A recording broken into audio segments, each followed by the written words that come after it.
to get swarm. Yeah, fair enough. I got swarmed in the defensive because I didn't think I'd need to buy, recruits, but apparently the game thinks that, oh no, you couldn't possibly attack when you can only have a single moving army.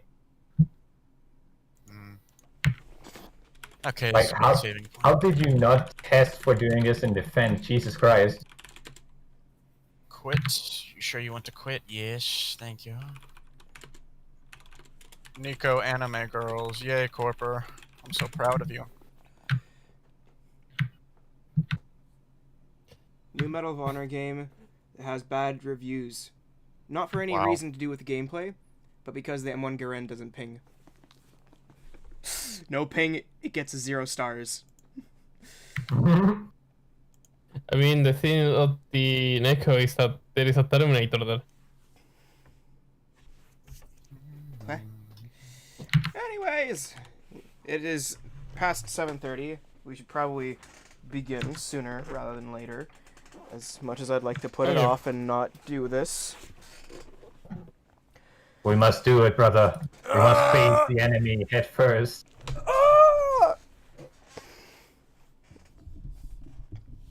I wish for death, but death does not come. Instead, I just get semen.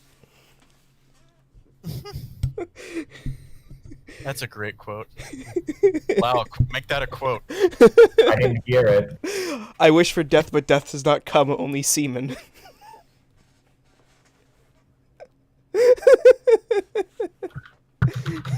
It is so stupid, I love it.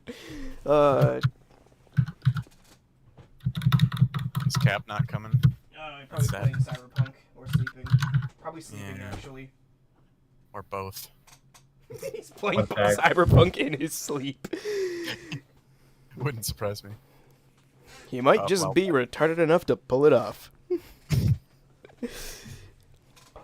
Kicking my feet up here. I'm not gonna crack open any delicious cherry cider for this one today. I'm sure you stream it to Discord too.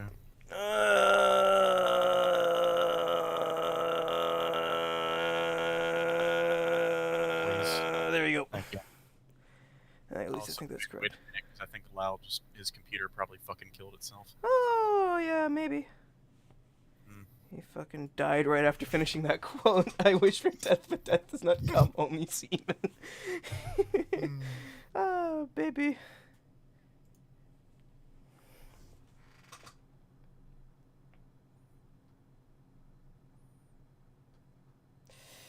But yeah. Why someone... Oh, sorry. Go ahead.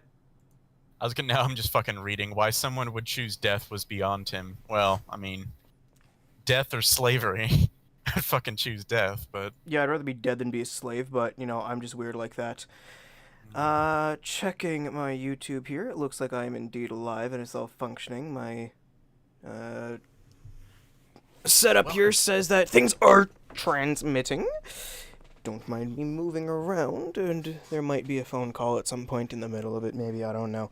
Depends on how annoying people want to be. I will start with this horse shit by reading the author's note. To start, actually. Chapter 12, it's called Bad Behavior. Is fucking going to be a painful experience, given what we went through last chapter. The summary of it is a chapter filled with a lot of darkness. Do beware. I don't do trigger warnings, so you're gonna get one from the author directly. Yeah, well, welcome to the Broken Fang shows, guys. If you're feeling suicidal, you've come to the right place, because I'm gonna fucking kill myself as well. Ooh, baby. Anyways, gruesome stuff in this one. Reader discretion advised. If you've made it through Cardin's eating of Velvet's tongue and stuff, generally feel bad stuff coming. I'm just gonna make a note here, because before we fucking start reading, the last chapter was so poorly done, I didn't even realize fucking that's what happened last chapter until I had to go back and reread it like 7 more times to fucking understand what the fuck was happening. Well, there was no description of it. There was no implication that that's what had actually happened. No, it's something you have to fucking inference. The only single sentence that fucking tells you is that she fucking went to like scream, and he says that she had an empty gaping maw or something when she tried to scream. And you're supposed to get inference off that they cut out for fucking tongue or whatever. Anyways. As he walked along the road with the huntsman escorts, his faunus slaves trailing behind him, Yang's leash was in his hand whilst Yang held Blake's leash. He let his mind... Oh, no. Okay, have to redo that. He walked along the road with the huntsman escorts, his faunus slaves trailing behind him, Yang's leash in his hand whilst Yang held Blake's leash, he let his mind wander a little, period. Run-on sentence. For the plan to go off well, he'd have to break with the tradition a little. Father would be home in a few days, so it would be enough time for him to just officially ask in the presence of his mother and sisters. They were going to be present for tea after Mother returned. After all, Lady Rose was of sufficient status in comparison to them, and the genealogy was strong. It would be a suitable match. He really hoped that Ruby would forgive him for asking. She was his best friend after all. Oh. Inheritor Arc, Lady Arc. Wait. Inheritor Arc, Lady Arc. The director requests your presence at headquarters. The black-suited enforcers of the Faunus Management Bureau were dressed as befitting their status. The symbol of the organization was on their right arm in black and white, a sign of the office that his older sister held. He knew that the twins would no doubt come home with Mother, but it... Achtung, I tried. He's not answering. Oh, I thought your fucking computer died. Oh no, I'm playing Dawn of War. How could it die? But it was rare that Cammy wanted to see him at her workplace. Then I guess we'd better go. Wait. Then I'd guess we'd best go, right? He looked at Argent, who shrugged. Who looked at Argent? Exactly. John. Well, that's the point I'm making, anyways. Did you bring a car? I'd rather not walk to the other side of Vale. The men nodded, one of them inspecting his faunus with a glance. The beasts can make their way home, can't they? Wait. I don't know who said that. He trusted Yang to come home, but not Blake. Lol. Mute yourself when you're typing. It's loud. Alright, I'll just turn up the fucking sensitivity. Sorry. It's okay. It's just like, it's hammering really loud. Fuck off, V! God damn it. There we go. You shouldn't be able to hear now. He trusted Yang to come home, but not Blake. The willful slave was not to be given the trust that Yang enjoyed. Blake was not to be trusted, even though she had seen what other members of the upper class did to their slaves. He could see it in her golden eyes, trust looking at him with hate in them. It was not something that he should really see, but... Yeah, they'll ride with us. There'll be a good chance to remind them of their place. He knew that Yang would not fault him for letting her see Cammy's workplace. The distaste within Blake's face would change. She was just a faunus, but she was his faunus. If that pretty face of hers did not change its look, he would have to shunt her off. It is such a pity. She'd asked for the freedom rather than the servitude. Why someone would choose death was beyond him. I was just processing something real slow. Brain fart. Yeah. They still had their life, after all. They would be treated decently as long as they obeyed the rules. The car that the two members of the FMB had was reinforced with the special anti-dust measurements. Anti-dust measurements? The bullets. Measures. Measures. At once, this person needs a fucking spell block or spell check and needs to turn it off. Anyways. That's well spell. This terrible is bad grammar. Never mind, Wow, we're not getting through this. Argent seating herself at the back seat, her eyes tired and without much energy from behind them. He sat down next to Yang, who sat between him and Blake. His blonde smiled at him, her eyes looking at him, her lips moving a little as if she wished to say something. His hand grabbed her thigh, a soft smile on her lips. It was such a damn shame that she had been born a faunus, but it was what it was. His eyes caught sight of Blake, dark and brooding, already trying to make some sort of wicked rhetoric in her mind. His eyes firmed up, and he laid a hand on Yang's right breast. A shiver went through the dear faunus pet, and her lips parted as she leaned towards him. I'm done with a lisp. A gentle kiss delivered to his lips, making him feel warm on the inside, his body shuddering lightly at the touch of hers, and her fingers dipping down. There was no problem with taking liberties with one's slaves if the rules of propriety were observed, after all. So he's just gonna finger her in the car? Yang's fingers brushed over his groin, feeling the manhood below rise to the surface. She had such delicate and soft fingers, her eyes looking at him as she kissed him again, but then stilled, her head turning around and looking at Blake. He didn't see her expression, but from Blake's gloomy look, it must not have been a very pleasant look. He didn't see her expression, but from Blake's gloomy look, Must have been a good look. he's got eyes in the back of his head that can't see but can see. Master, No, he's looking at Blake, and Yeah, Yang is looking at Blake, He doesn't see so Yang. he's not looking at Looking- Yang. Looking at Blake. It's okay. Whatever. Master, will you cut her tongue out? The request from Yang took him aback for a moment as he watched Blake stiffen up, her eyes questioning him, there being fear in those eyes. Oh, really? I thought there was Oh yeah, the fear is going to be in her mouth. pizza in her eyes. I don't know. The fear that he saw in any other animal's eyes, but not in Yang's. He saw something else in those eyes of hers, something he liked. Will you make us boss? She was referring to the entertainment of the small get-together. The ears would be furnished into something ornamental, he'd imagined, but the fur, no doubt, put to use for something, as fur was something that was the few fathers had, but the tongue had been something he didn't like to eat. It just left a bad taste in his mouth, though his father had said he should eat it if there were people of sufficient standing around. Ew. Carden was neither sufficient status nor of importance. Then why bother with him? It wasn't a nice taste. He had pickled eel tail once, and it just wasn't his thing. He caught sight of Argent's eyes looking at him, and he knew that he would probably have to make some sign. If she displeases me, Yang. The usage of the pet's first name was a large favor already to their public standing in the eyes of others of his class.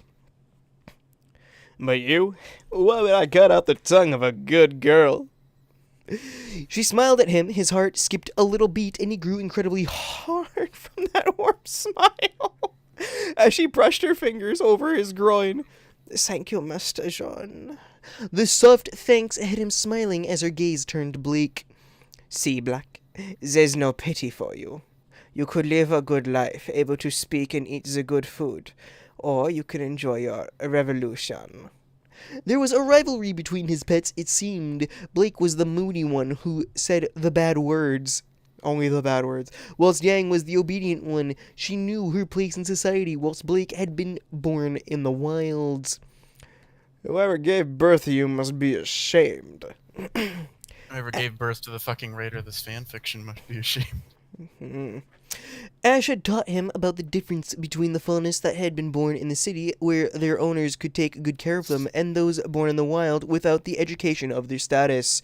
Wild-born ones were a touch more unruly, but he knew that Cammy would be able to help. I'll have to ask Cammy whether she'll take a look at Blake. Camellia always had the best ways of making a faunus obedient to her. She was a very good trainer of faunus, so it would be for the best that Blake have some experience with what it was like to obey. Unlike Yang, Blake didn't understand. She didn't know that no faunus should... Didn't she know that no faunus should be free? It was for their own good, after all. They would have done really bad things to humanity if they had been left unchecked and unmanaged. I mean, yes, but... Master...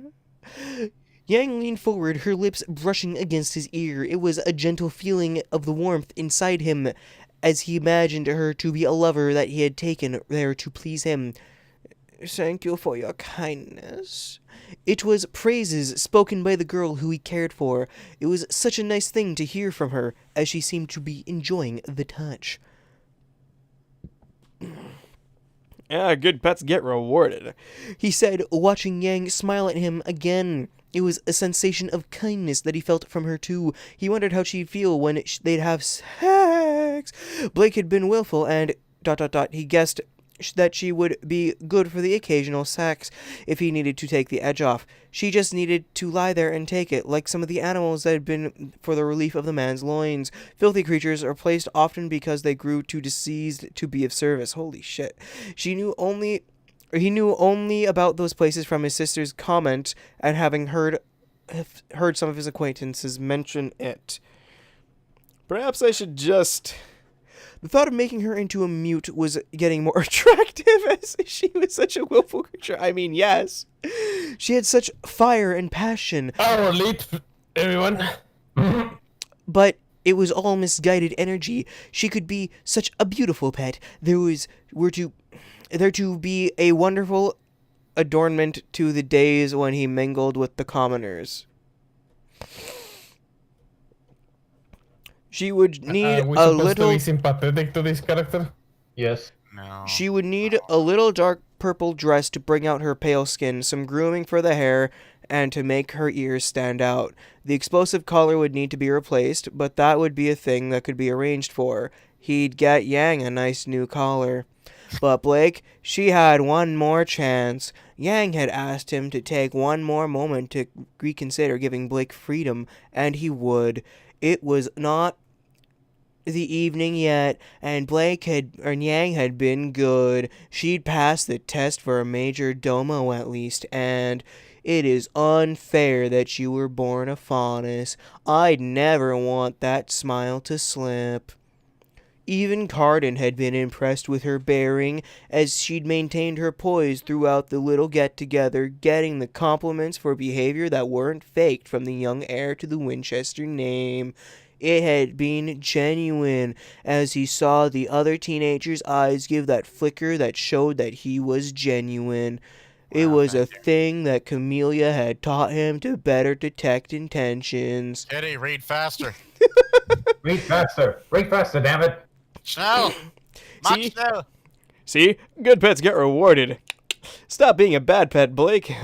Wait. See? Good pets get rewarded. Stop being a bad pet, Blake. The master will make you happy, too. The silence from the member of the FMB lasted as the man straightened out a little. The service weapon that he had with him was within easy reach. His sister had told him a few things about the things that she did for the protection of humanity, and it was little ticks that made the people below her work that she spoke of. He is an evil man. He frowned at Blake, Urgent looking at him, the FMB officer looking at Blake, the hardening features showing the response that was in the coming. How can you condone such treatment, Ark? Wait, how can you condone such treatment, Ark? She used his family name. She used it in the presence of someone who wasn't of the blood so casually. Anger rose in his stomach, his face turning cooler to the misbehaving pet. She just did not learn, so she would have to be educated. Slaves did not talk back to their owner, nor did they have an opinion on their master. They were slaves, or they were dead. Disrespecting him in the presence of his family he could excuse, but the public face of the Ark family would not fall. Yang, hit her. Blake's head whacked back as his good pet punished her, a smile coming to his face. Yang knew how to obey, and she was warm and sunny. It was a darn shame that it was as it was. He'd love to make her his. Ash had said that the feeling of sex was one of the closest you could get to being with someone. He'd asked his sisters about it a few times, Jennifer had being the most explicit, and Mother had forbade her from saying anything more about it. Oh, your sister's a slut. Sex was the duty of a wife to the wife or the faunus that looked appealing enough. Or of the faunus that looked appealing enough. It was his duty to make the world a good place to live in for humanity. He would make sure of it because the world needed those in power who had the best of intentions. The faunus would have their lot in life, and he would need to have the best advisors possible. Good pet. The smile on Yang's face was wonderful to behold as he felt the tingling, the look on Arjun's face condoning it. Resisting your fate isn't a good thing, slave. It leads to pain and suffering. Blake hissed at him just like a common house cat. She had been beautiful once upon a time. She had been outspoken about her dislike, and he had hoped that she would become someone he could trust, but it wasn't to be. What? Oh my god. This one's also as long as the last chapter, holy shit. Yeah, that's why I said that we should change up. Oh, Captain, whilst you're here, are you awake? Yeah. Oh yeah, it only Impressive. took you 4 calls to get your attention. That's good that you're finally here. But yeah, we're changing up how we're approaching this story because we're never going to catch up with it with our reading speed. So my suggestion was that we just read faster and save the comments for later on. So whatever stuck with us by the chapter, we can actually comment on. I mean, my major comment that our male lead is fucking an awful person. They're all fucking evil. Everybody's awful. This is Grim Derp. Grim derp. Anyways. It's not mine. She'd been beautiful once upon a time. She'd been outspoken about her dislike, and he had hoped that she would become someone he could trust, but it wasn't to be. Hit her again, Yang. Slaves should not hiss at their master unless it is desired. The savage grin on Yang's face was exciting as Blake's head slammed against the window, a low hiss of pain coming from her lips as she got ready to move forward without being told to. A frown on his face as he touched Yang's shoulder. Yang stilled immediately, freezing in mid-motion. Do you see how she responds to me? Yang quivered, a shiver going up her spine, not down. She's known her place. She's not like you, an animal that lashes out at the hand that feeds it. Director Ark has requested that you follow me into the sanctum, Lady Ark, Inheritor Ark. She's indicated that refreshments are to be brought, whilst your faunus will be sent to the general lockup. It's the rules. The man spoke as his hand going to his earpiece, the stern look in the man's features telling him that disobeying his older sister's orders was not allowed. This faunus is my major domo. She will wait outside the door to the director's office until her business is concluded. There was a direct tone in his voice as he noticed the small nod. She has my trust. Perhaps premature, but if he was to die by her hands, he knew that it would be swift. Yang was a beautiful girl, and he knew that he was blessed with such a wonderful pet. She would be wasted as a major domo, but until he found someone suitable for the task. Perhaps we could have Aura awakened so that she can serve as a bodyguard. Ash did that for Dad when she was younger, I heard. It was when she was younger? Whatever. It was a complicated thing, he'd known. Father didn't like to talk about it, nor did Ash. It was the past, and it did not matter in the present. As you wish, Miss Inheritor Ark. As you wish, Inheritor Ark. The man nodded, giving Yang an assessing glance, not glaze. Glaze? An assessing glance. Alright. It's fucked enough that I can't speak. His faunus obeyed, not smiling coyly like she would to him. It was her best trait, the obedience to the man who owned her collar. He was lucky that she'd stumbled into him. Perhaps she'd like me to offer some of her services. Prostitution had been a subject that hadn't really come up. The majority of his sisters agreed that it was a thing that only losers did, taking a faunus hooker for some time in an alley. I mean, yeah. You could be married to a wonderful woman, they'd said it, rather than get to a hooker. I mean, yeah. I mean, based. Based? Dare I say, red-pilled? My personal hooker has a heart of gold and a mane of gold. You shut the fuck up, you simp. Personal hooker, go fuck yourself. If her trait was taken away, then it would make her fit in better. Tara had gotten rid of her ears too, for Saffron's sake. Tara had been a friendly faunus when he was around Saffron. She liked to play video games too.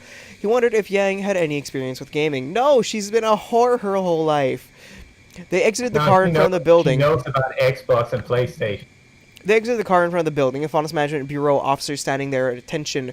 The hair cut short in a typical trend. The single ponytail that he saw there. Her eyes glinting with amusement. Inheritor Arc, Lady Arc, allow me to lead you to the director. The woman's voice was soft and with a small hint of something that might be called amusement in it as he watched carefully how the door was opened. More birds put better in front of Modest. You need to switch those two. The stark, clean reception of the globe was carried by a horned faunus at the centerpiece was as he remembered it. The receptionist looking curt and polite, the mark of the FMB upon the right breast. Okay, tattooed right onto the titty, I guess, where it should be. The escorts that had accompanied the two of them signed in using their keycards, their names flickering onto the screen. Officer and Amatola will show you to the director's office. The woman looked barely older than 21, he noted, as the woman stepped forwards. Her service weapon was something that looked like a dust whip, something that he'd heard of, but had never seen before. He grabbed a firmer hold on Yang's leash as Yang nearly dragged Blake along with her, taking bigger steps without a care for Blake's own pace, the role of enforcer suiting his Yang well. She was a pretty faunus who was strong in spirit and so very smart. He'd not taken to the language so quickly as she had, so it was nice to see her able to speak at least a little. Treat a faunus well and it's almost like they're human. It was a shame that they weren't. It was a shame that they were born with the drive to destroy humanity in their genes. It was such a shame that Yang was a faunus. He liked her. She wasn't fake, like Cinder. Even Juniper liked her, which was an impressive feat.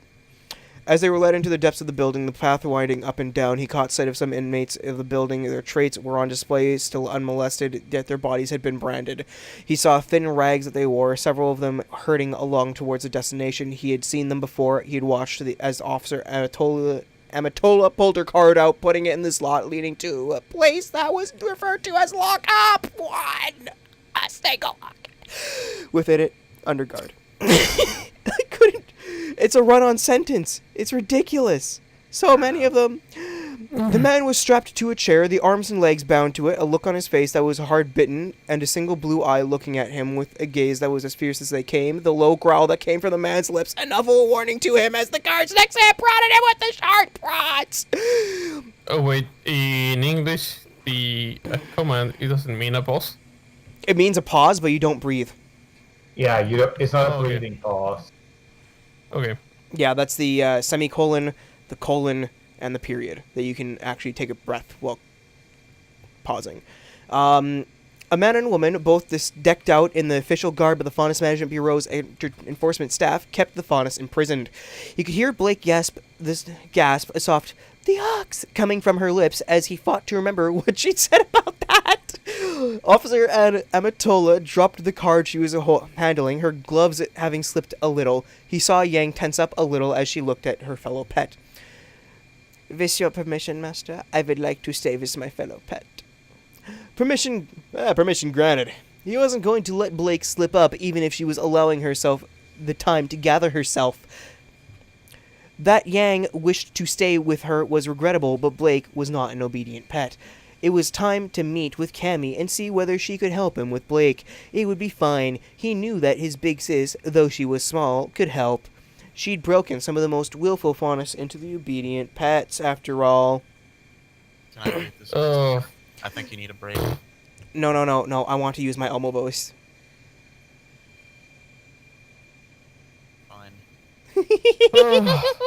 So, I know nothing about Ruby. Is the ox an important character? He can mind It control meant people. something? It's original. Okay. It's original. The story that he can control people with his voice, and they decide to put two faunus in there with him. Brilliant move, guys. Thank you. Oh yeah, he can just control faunus with his fucking voice, and you just stick two faunus in there with him. Anyways, Blake couldn't believe it. Adam was here. He wasn't dead, but he was locked up. Already working with her mind in overdrive, she stood in the opening of the lockup, waiting to be pushed in. The blonde trader's hand pushing her further as the woman who led them thus far into the den of the beast that wore human skin continued with the leading of her owner and his sister into the den. A low sound in her throat as she tapped softly on her thigh, the code known to most members of the White Fang, the soft growl that the Ox gave enough of an acknowledgement. The guardians of the Ox, the oppressors who looked like they wanted to beat the shit out of one of the four, gave her a cool stare, but they were not concerned with her. The collar allowed her the freedom to be the property of someone else. Okay. Even as her throat formed the low hisses, inquiring as to how he was doing in the manner of the wild-born. The kingdom-born blonde would not understand it in the least, as the man before her had led them all with his powerful words. How are you, Adam? The answer was understandable, of course, only to her. The blonde would only hear the growl, not something that the ones in the city knew, as she had the codes in her mind. Only through having lived in the wilds did one truly know one another. Are you safe? The concern in the tone, even as the low snort came from his nose, letting out a deep exhale as he inquired for her safety. He cared. The raping human scum would never care for her. The cause was just and right. I am. Blonde is the owner. Evil raping bastard. The bitch couldn't know that what she was talking about, because her eyes seemed distant. Adam smiled faintly, the brief hope in her eyes already swelling as she could see little signs of what was going to happen. There were two faunists now up against two humans. If they acted swiftly, they could take out the humans if they wanted to. Adam could be freed. Are you ready? Are you ready to free me? The question was light, and all the thoughts of accepting the status quo as it was with the blonde and the rapist faded from her mind. She was here, and he needed her. He had been there with her through the darkest moments of her life, and he had given them all a purpose. Is the tiger safe? A light nod, which meant that the woman was not captured by the humans. That was a good thing, because it meant that there was no danger for them to suffer with the goal of freedom and for their people. Adam had kept his silence. She knew they did not have that wicked abomination of a crocodile faunus with them. She is at our goat. Wait. She is at our old place. She would go there if we were separated. That was a good thing. The place where they had first gathered together, where she had met with the ox and the tiger for the first time, his eyes looking at her with a plea. It was time to act soon. She knew she would take down one of the humans.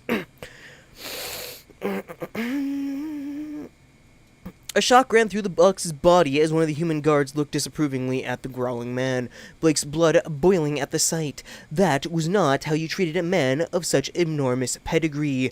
That skin might be marked with cuts and bruises, but there was still the purity of the four within him. He had spoken of a sister once, though not fondly, a woman who had been a traitor to the blood of the four, willingly entering servitude just like her own father and mother had, given over to the ones who held the reins. She hoped that the treacherous sister was dead because the humans did not care for their pets. She glanced... That's a fucking lie, and you know it. Humans give more of a shit about their pets than they do about themselves. Come on, this is these humans from...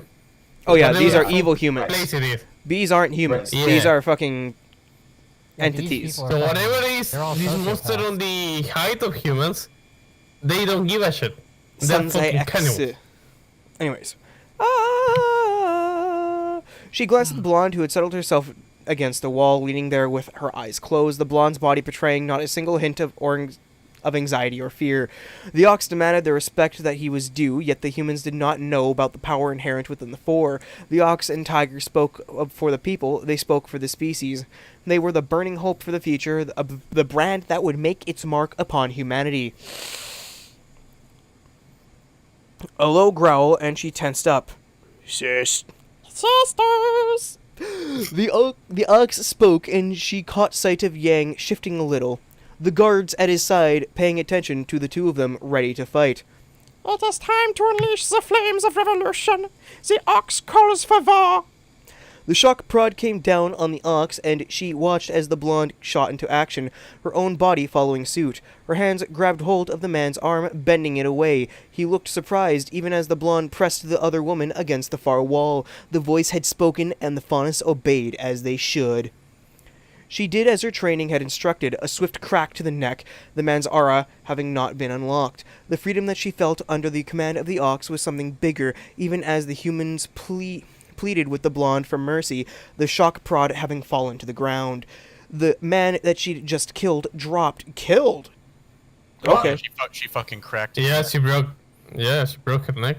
Okay. Did you just kill Adam?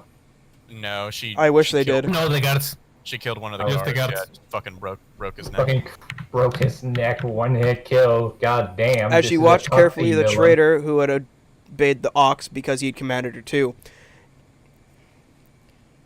Sister, deal with the human unless you'd like to keep her for the others to enjoy. The Ox spoke, and the blonde made a shake of her head as she punched the woman's face, the body hitting the ground, the head lolling as it slumped as Adam gave a soft wheezing laugh. Good. The word of the Ox still has power. She smiled involuntarily, knowing that things were going to be all right. Adam was here with them, as the blonde would soon learn. Perhaps the master could be kept as a pet. Jesus Christ, you're evil. Wouldn't that be fun? The collar would go on his neck for once, as long as they'd make it out of here. The thought of him wearing a collar didn't sit well with her for some reason. She didn't know why, but the thought of him wearing the collar was disgusting her. It was her collar, after all. Why should he get her collar? Oh, she's possessive of being a slave. Yeah. No, don't think of like that. You're thinking like a slave. Are you a slave, make belladonna? Yes. No. She would obey to the letter. She saw the blonde look at Adam and wait for further instruction. The door swung slowly ground open, and the blonde tensed as if she was sure she were waiting to get ready. Blake had already grabbed the shock prod, ready to deliver a dampening shock, coming face to face with the member of the FMB that guided them in. I use the Ox. Blake was ready to strike, but she noticed something immediately. The spots on the woman's cheeks were touched deeper and darker, clearly outlined. They flickered into a deep red color, the marking visible. Faunus. I am, sister. The face and the marks on it clicked into place. A smile as the blade was cleaned after use. A whip that had been crackling with looted lightning dust. Sister Elia. The smile on the chameleon faunus's face was broader as her head nodded. You're still alive. I am a gorilla. Listen, I am a gorilla. I'm a gorilla. Are you a monkey, Lal? Yes, apparently, because of No. the still corridors of my Tau fireworks. Okay. Listen. We are gorillas. What the fuck? I am a gorilla. Why are you being defeated by fire warriors? No, the big Meg landed on top of my fire warriors. Run! Lal, you distracted us. We must make it through this. Oh, right, sorry. I am a gorilla. It helps when you have the ability to blend in. There was a humor in her old friend's voice as the chameleon faunus produced a key, pressing it onto one of the shackles. A click, a twist of the key, and a glow of an LED in the restraints, and the freeing of the Ox continued. They don't use names here, only the numbers for the faunus, so I apologize for not coming to free you earlier. The news was great, and Blake knew that it would be a perfect opportunity to comment on the fact that the owner that had held the right to her collar was here with his sister. Two of humanity's line, and probably also the creepy older sister who had said that she was a mongrel, but she didn't comment on it. Inside her gut, guilt worked and writhed. She knew that there was to be great change, but she hesitated. I should say something. That raving asshole who would get what he deserves. The director and her own... Wait. Who's saying that? The director and her only brother... The director and her only brother and younger sister are within the sanctum. What are your directions, Ox? The tingle of worry inside her started to grow. She wanted freedom, but to see that look of deadly seriousness on the face of her old friend meant that there was more at play here. The tingle of worry turned into anxiousness as Adam smiled. Good. That bitch is going to get what she deserves. There was a mockery of a smile on his face as his eyes looked into hers, confidence in those eyes. How are you doing, Blake? She wanted to say something, but found her throat freezing up. She caught sight of the gaze of her fellow pet, the blonde's lilac eyes looking at her with a look that spoke of punishment that she would get. My virginity was taken. A sigh came from her lips as she spoke. I don't think that we should go for them. Adam, we should get you out. The dear director and I have some unfinished business, my darling. And you? Do you wish to join the glory of the White Fang? The look on the blonde's face was amused, almost sickeningly amused. I can promise you a place at my side if it is desired. The Ox would need the woman of suitable ability at his side. But I thought we were something special. She felt a stab of betrayal as his eye looked at the body of the blonde co-pet. It was a man's look, and he'd been so nice to her. He'd said that what they had was special. The blonde trader's lips quirked into a smirk as her eyes turned softer. Oh, does that come with a benefits package? A rattling laugh as Adam was fully freed. Getting out of the seat, he was looking a little thinner than she remembered, with bruises on his flesh. It had perhaps been 2 weeks since she'd last seen him. No, bullshit, it's been longer. But there had been damage to his beautiful face, aside from the gouged out eye. Should have gouged out his tongue, too. As many children as you want. You had just killed him. Yes. Jealousy stabbed inside her as the trader's coy smirk seemed to broaden. The trader was not a traitor. Had it been a performance to spring her free? Was she telling her to spring her free? Was she telling the truth? Was it all an act to fool the raping bastard into trusting her? She had to rethink her stance on things if that was the case, as the blonde trader merely grinned broadly. Strong voyeurs, eh? I can get behind that. The whore would. She knew the importance of the four, and Blake felt bad for some reason for the owner who had taken her, as if she were some beast to be fucked, not quite knowing why she felt the dark emotion with... Oh my god, I'm gonna suffocate as I try to read this. Just fucking take breaths, man. Oh fuck, I'm back. You were just Yeah, you're back. Yeah, it has to press as hard. We're talking about deep, dark emotions inside of her. Deep, dark Yeah. emotion inside her as Adam's eye rested on the bodacious blonde Dauphiness. The woman would be able to birth strong children, as she had the curves that many would envy. Oh, fuck, man.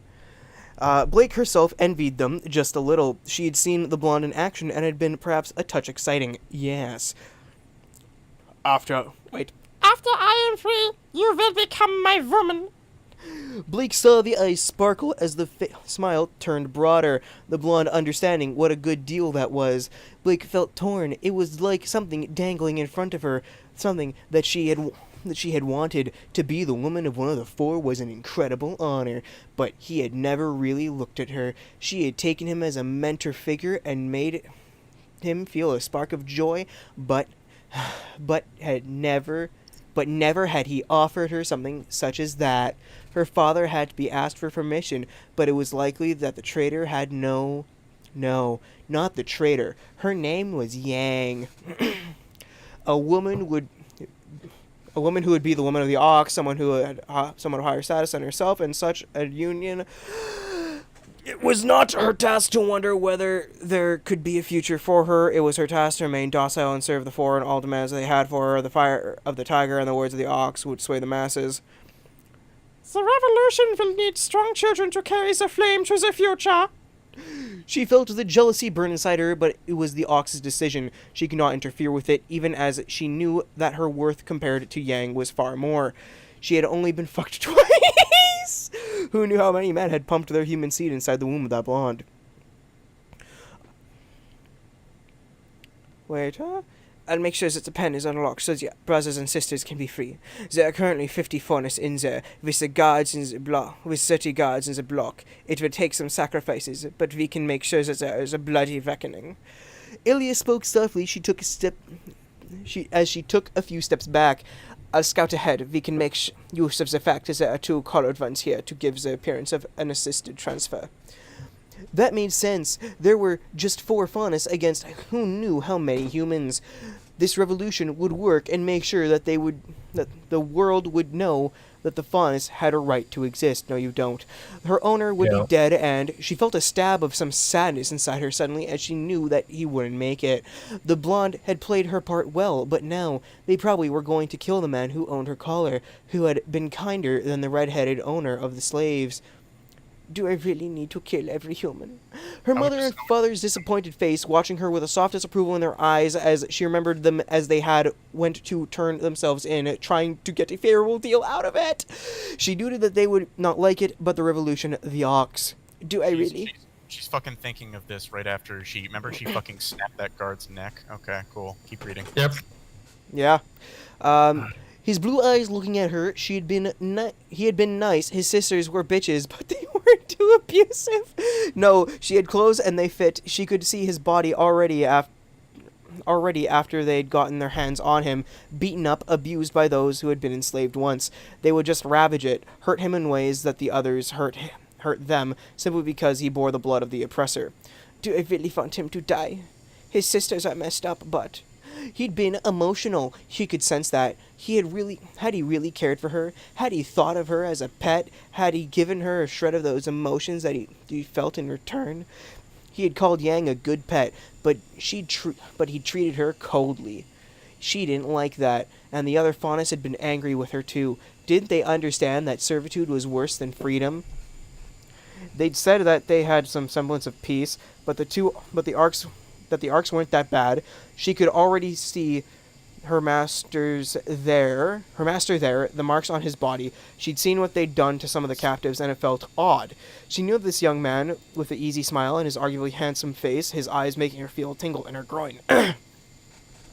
She made Yang take her leash because she was a bad pet. Or he'd made Yang take her leash because she was a bad pet, a bad slave, but it was something that she wouldn't accept. Ilya was her friend, and she'd been out in the field using her skills at infiltration to pick targets out. I'm not feeling sympathy for him. He's a rapist, and he deserves to. Her mother had always said that her heart was in the right place. She'd only been raped twice! He'd not forced her to do other things like Yang had. Yang had been able to soldier on through the pain and humiliation, surfacing him as someone he could trust. He doesn't deserve to die. His sisters maybe, but... He'd been kinder than his sisters. She had to give him that. He was rich and affluent, but his older gay sister, was a horrible person. This fucking story is so homophobic. Holy shit. His older gay sister was a horrible woman, and he'd been trying to teach her words of high society, words that could get her further in life in this human shackled society. He taught Yang how to read, and Yang had been a good pet. Yang had believed him, perhaps for a moment, or perhaps she'd always been trying to find that opportunity. Had she been playing the good pet, and did she want to strike at the core of human oppressors? The coast is clear. Wait, the coast is clear. We've got a straight shot through the pens. The armory is heavily guarded, but I can assure you that our brothers and sisters will be ready to lay down their lives, and we'll obtain weapons from the guards. Ilya spoke softly, her eyes looking with a determination in them as she switched her gaze between Adam and the blonde. We will escape for Kuta! The blonde had taken... What did I mean? The blonde had taken a seat on the human woman's body to making sure that there was some use to the dead woman's corpse at least. Jesus Christ! It's time to let the flames of revolution burn. Adam spoke softly as he started for the door. Yang looked at him, and Blake followed, knowing her place. She'd been one of those who would see things through to the end. The White Fang brand had been her honor and her pride, so she would not forsake those who followed the word of the tiger. Yang reached for the weapon of the guard, and Blake followed after the ox and her old friend Ilya, who continued, Yang joining them after half a minute had passed. She'd heard a faint whisper from the golden-haired deer faunus as she stepped out, the blonde looking decidedly out of place with her formal garb. They'd made it through several hallways before they were halted by a stern-looking guard who looked at Ilya with a questioning look. Animal transport to Pen B, sir. The director's brother has graciously allowed his house faunus to attend. There was no denying to the fact that the collar hung around her neck. She was not really what the rights of a house faunus. She knew not really what the rights of a house faunus were, but she went with it, the weapon that she'd held in her outfit making an odd bulge. Uwu. But it wasn't as if the man was looking at them. Adam was between them, being supported by her and Yang, who had a solid grip on him, her eyes looking straight forward. As long as the beast is kept in check, looks alright. The man said, Ilya giving a light nod of the head as she played the part of the bored guard to a hilt. Good. Put him in Pen B and make sure to lock it up tight. They've not been cleared for processing yet by the director. Gotta put the animals right where they're going to be working hard for the good of humanity, after all. Blake nearly bristled at the tone, instead giving only a lazy smile, as if she was the good pet, trying to ignore the slur whilst Ilya continued her little spiel. The ox was with them, and the call for revolution would be given. This was the right thing. They'd all be free again, making humanity pay for enslaving the faunus. She didn't know why she had thought of blue eyes, and her looking at her sadly made her feel so bad. Okay, somebody else can take on from here. He decides to be bleached, I tell you. He decides to be raped on a daily basis. Fantastic. I mean, she's fighting with a guy who literally eat the meat of her brother, so. Yeah, well, she's no better than him, because she would do the exact same fucking thing. Yep. And also the faunus started it, I'm just saying, so. They were the aggressors. They were the aggressors in the conflict. Humans self-defended themselves to victory. Yes, defended themselves to victory and then turned them into fucking slaves, because... As one does. As one does, yes.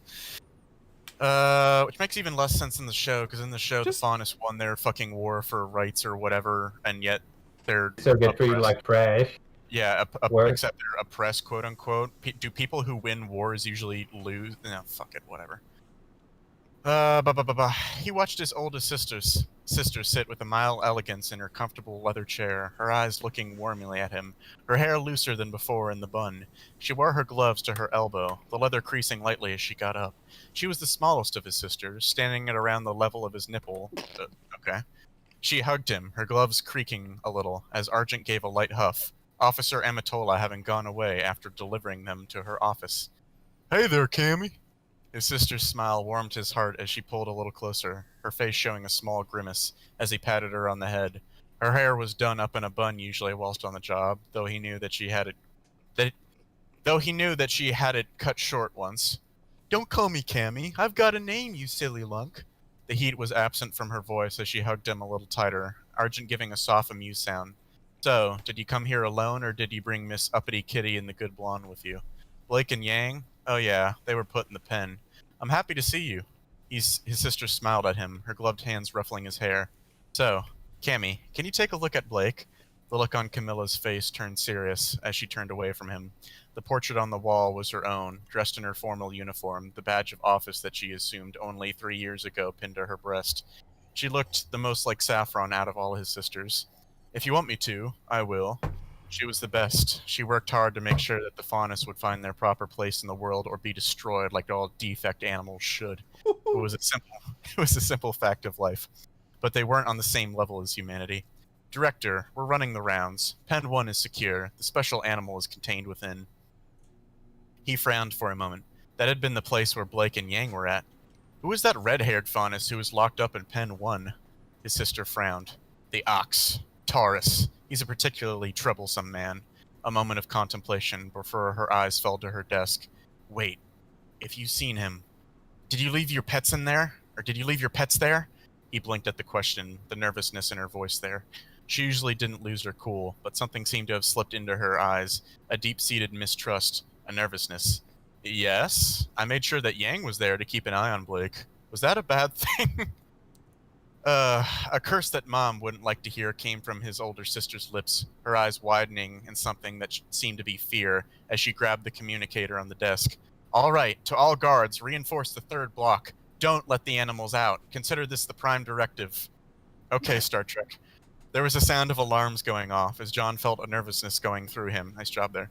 As the communicator buzzed to life, there were shouts and there were screams. Cracking of... Fucking over the communicator, I guess, as the fauna started killing people. Crackling of static and the sound of people trying to find order. Camilla went very still as she could hear the ding of something as her hand pushed below the desk, a holographic map popping up. Her face looking somewhat grave, her eyes looking at the map and at the flickering lights. This shouldn't... He could see the issue as he noticed small lights turning red.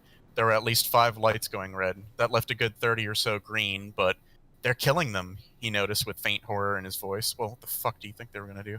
Camilla looked at the map and nodded, noticing sectors of it going red. More lights joined them. Something is making them act out. Something that... She turned stiff as her eyes looked at the lights. They were turning red, thank you. Half numbers, he supposed. That wasn't good. Requests came for orders, and Camilla just sat there, looking at the map. Her eyes were far off, staring at the lights with an almost quivering anticipation. She started to tremble as the lights flickered to red. He grabbed the communication device and activated it. His sister didn't seem to be responsive, too entranced with the map. This is Director Ark's younger brother. Hold the 3rd floor corridor and make sure to lock them down. No matter how many of them, keep them contained and don't let them pass through the corridor to keep the other sections contained. It was simple tactics, the facility schematics at his disposal. It was the tactical insight that he was somewhat decent at. Oh, you mean like funding them into a fucking hallway? Wow. Awesome tactics. Listen, just stand still and don't retreat, okay? Great tactic. Great tactic. Coming hot off the heels of Helsing, where you actually have the mercenaries that know what the fuck they're doing. It's just embarrassing. Corridor, as he looked at Camilla. Her gloves were off, and she was holding her right arm, burned scars and twisted flesh visible there, her eyes looking far off and distant. Don't touch her, she's not all right. Argent's voice was in the distance, as he heard Camilla whisper something softly. A request for orders came, and he growled the orders down the communicator, not quite caring about the health of his pets. Yang was sensible. Blake could probably fend for herself. He had a job to do, and he wasn't going to let some faunus make a mess of what his older sister had made here. Cammy, listen, we need you here. Her eyes looked at him, and a giggle came from her lips. It was something that he heard his older sisters do when he'd been young, a similar type. Not a happy giggle this time. I just wanted to play, Daddy. Why did it hurt me? Argent grabbed a hold of him, keeping him back. She was frailer than he was, slighter in strength, and not able to keep him. Her voice was urgent as she spoke, a plea in her voice. Her semblance is active. She's not to be touched now. If you touch her, you'll see what she's seeing. He didn't like seeing his short sister like this. She was babbling, something about the oil and the pain. He looked at her hands, being stroked by her thin fingers, showing the obvious damage. She'd always worn the long gloves for as long as he'd known her, so he never noticed. What? It hurt so much, Daddy. I just wanted to play. I wanted to play and have fun. She was far off in her memories, and it must have been from a time when he'd been young or not even born yet. She was one of the oldest, after all. Argent was close to her. Daddy, hug me. Hug me, Daddy. Ooh woo. Oh, God. She looked at him, and every brotherly instinct inside him cried out as he wrapped her in a hug after shrugging Argent off. He wasn't his father, as father didn't make such contact often, but he was here. John, no! Go on, son. John, no, let go of her, or... His older sister was small in his arms. As he felt a calm sensation go through him, he wondered if Yang was safe. She was a nice faunus. He liked her, and he hoped that she would be... Chancellor Ark, we are ready for the tour.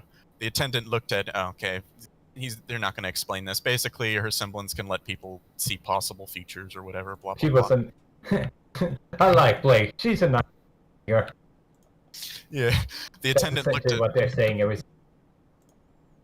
The attendant looked at him as he ambled along, old and wise, his hair having long since turned to silver, his eyes looking at the bright young children who had come to witness the exhibition.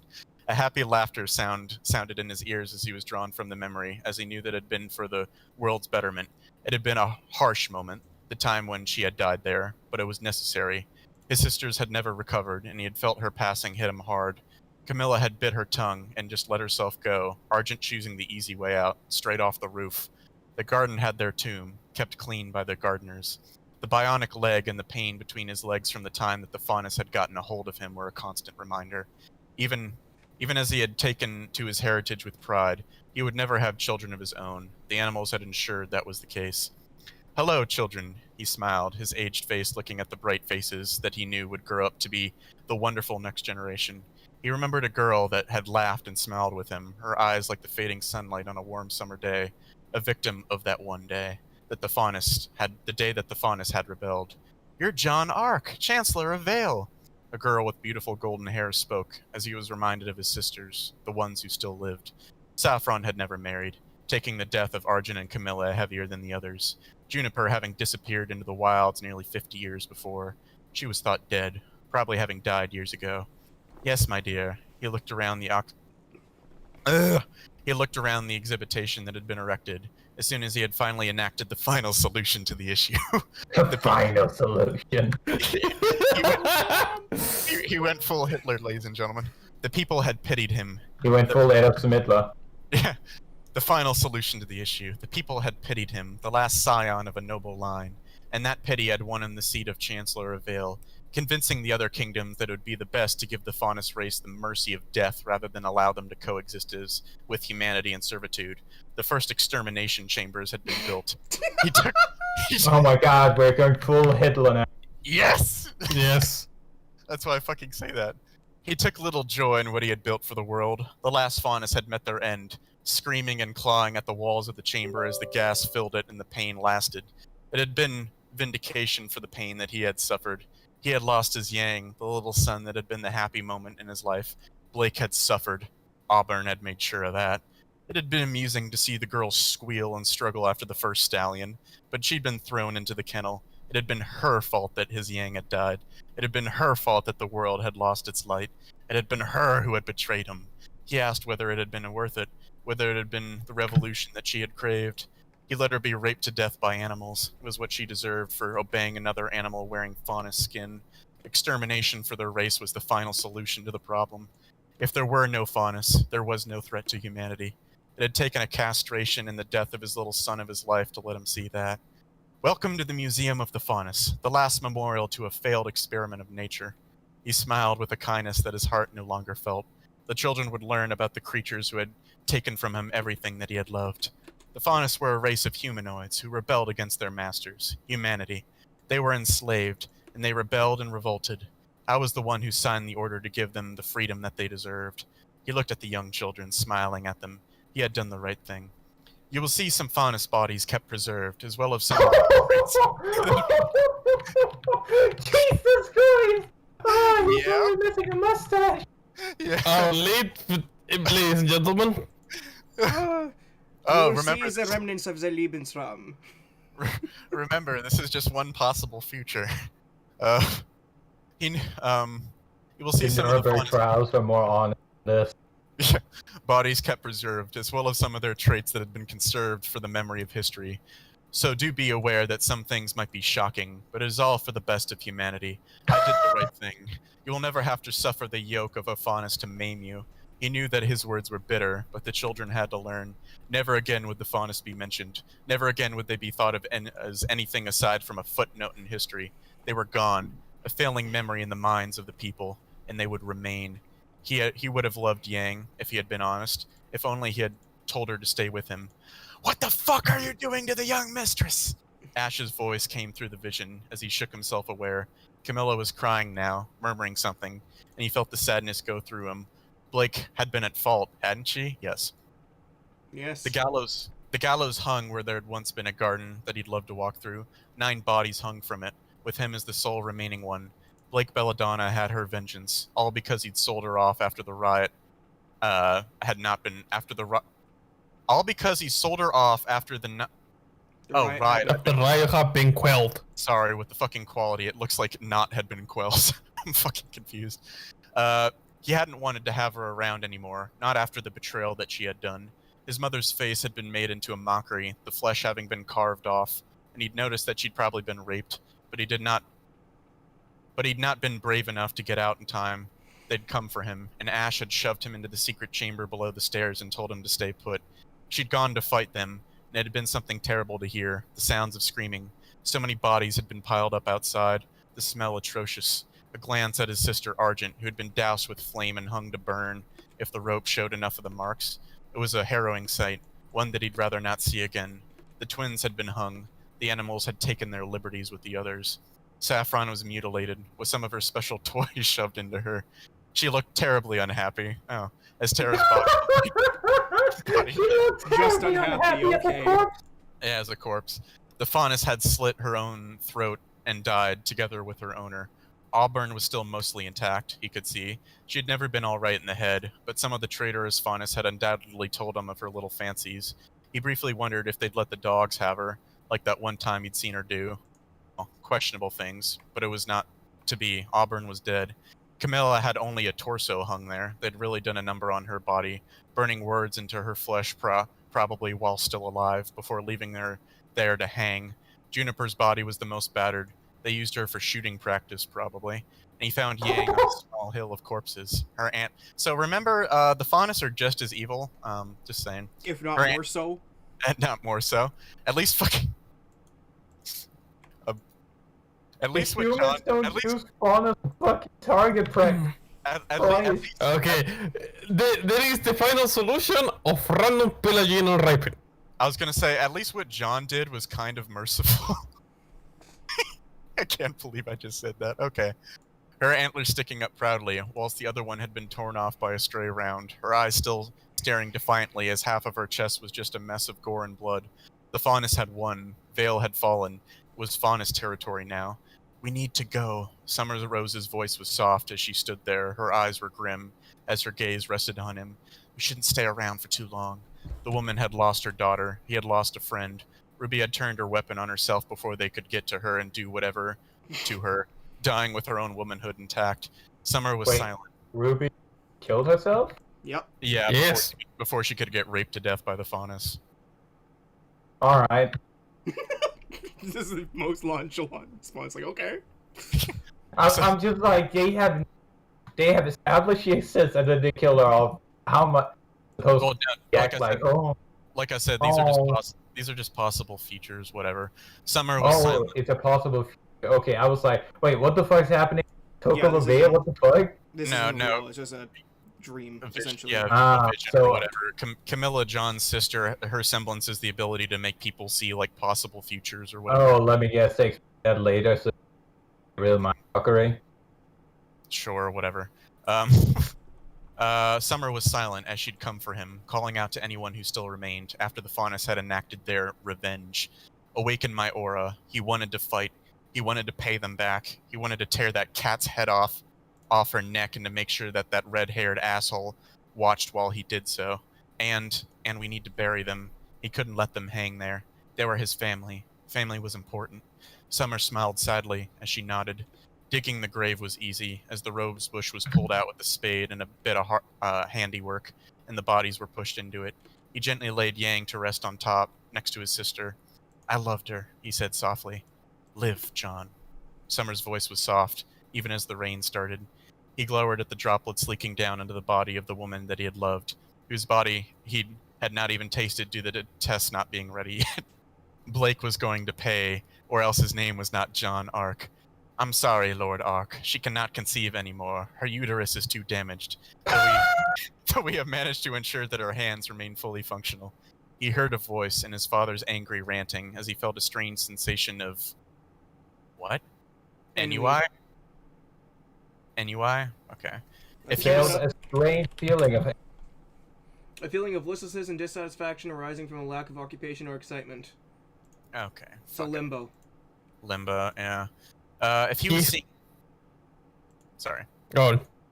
If he was seeing this, then what did that mean about Camilla's semblance? Camilla's fingers laced through his hair, her bony fingers touching his scalp, as she kissed his chest. A soft murmur of daddy came from her lips as she pulled herself against him. Ooh, He ooh. wondered whether he should just marry Cinder.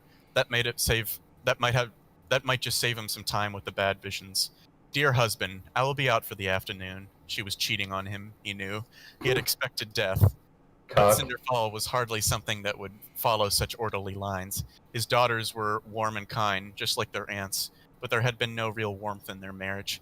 His own children did not mind him playing with him, even as he knew that there would be something else to do for him. The council was a boring and dreadful task. He knew it, yet his wife had said that it would be good for the family. He had hoped that he'd get to see Ruby again.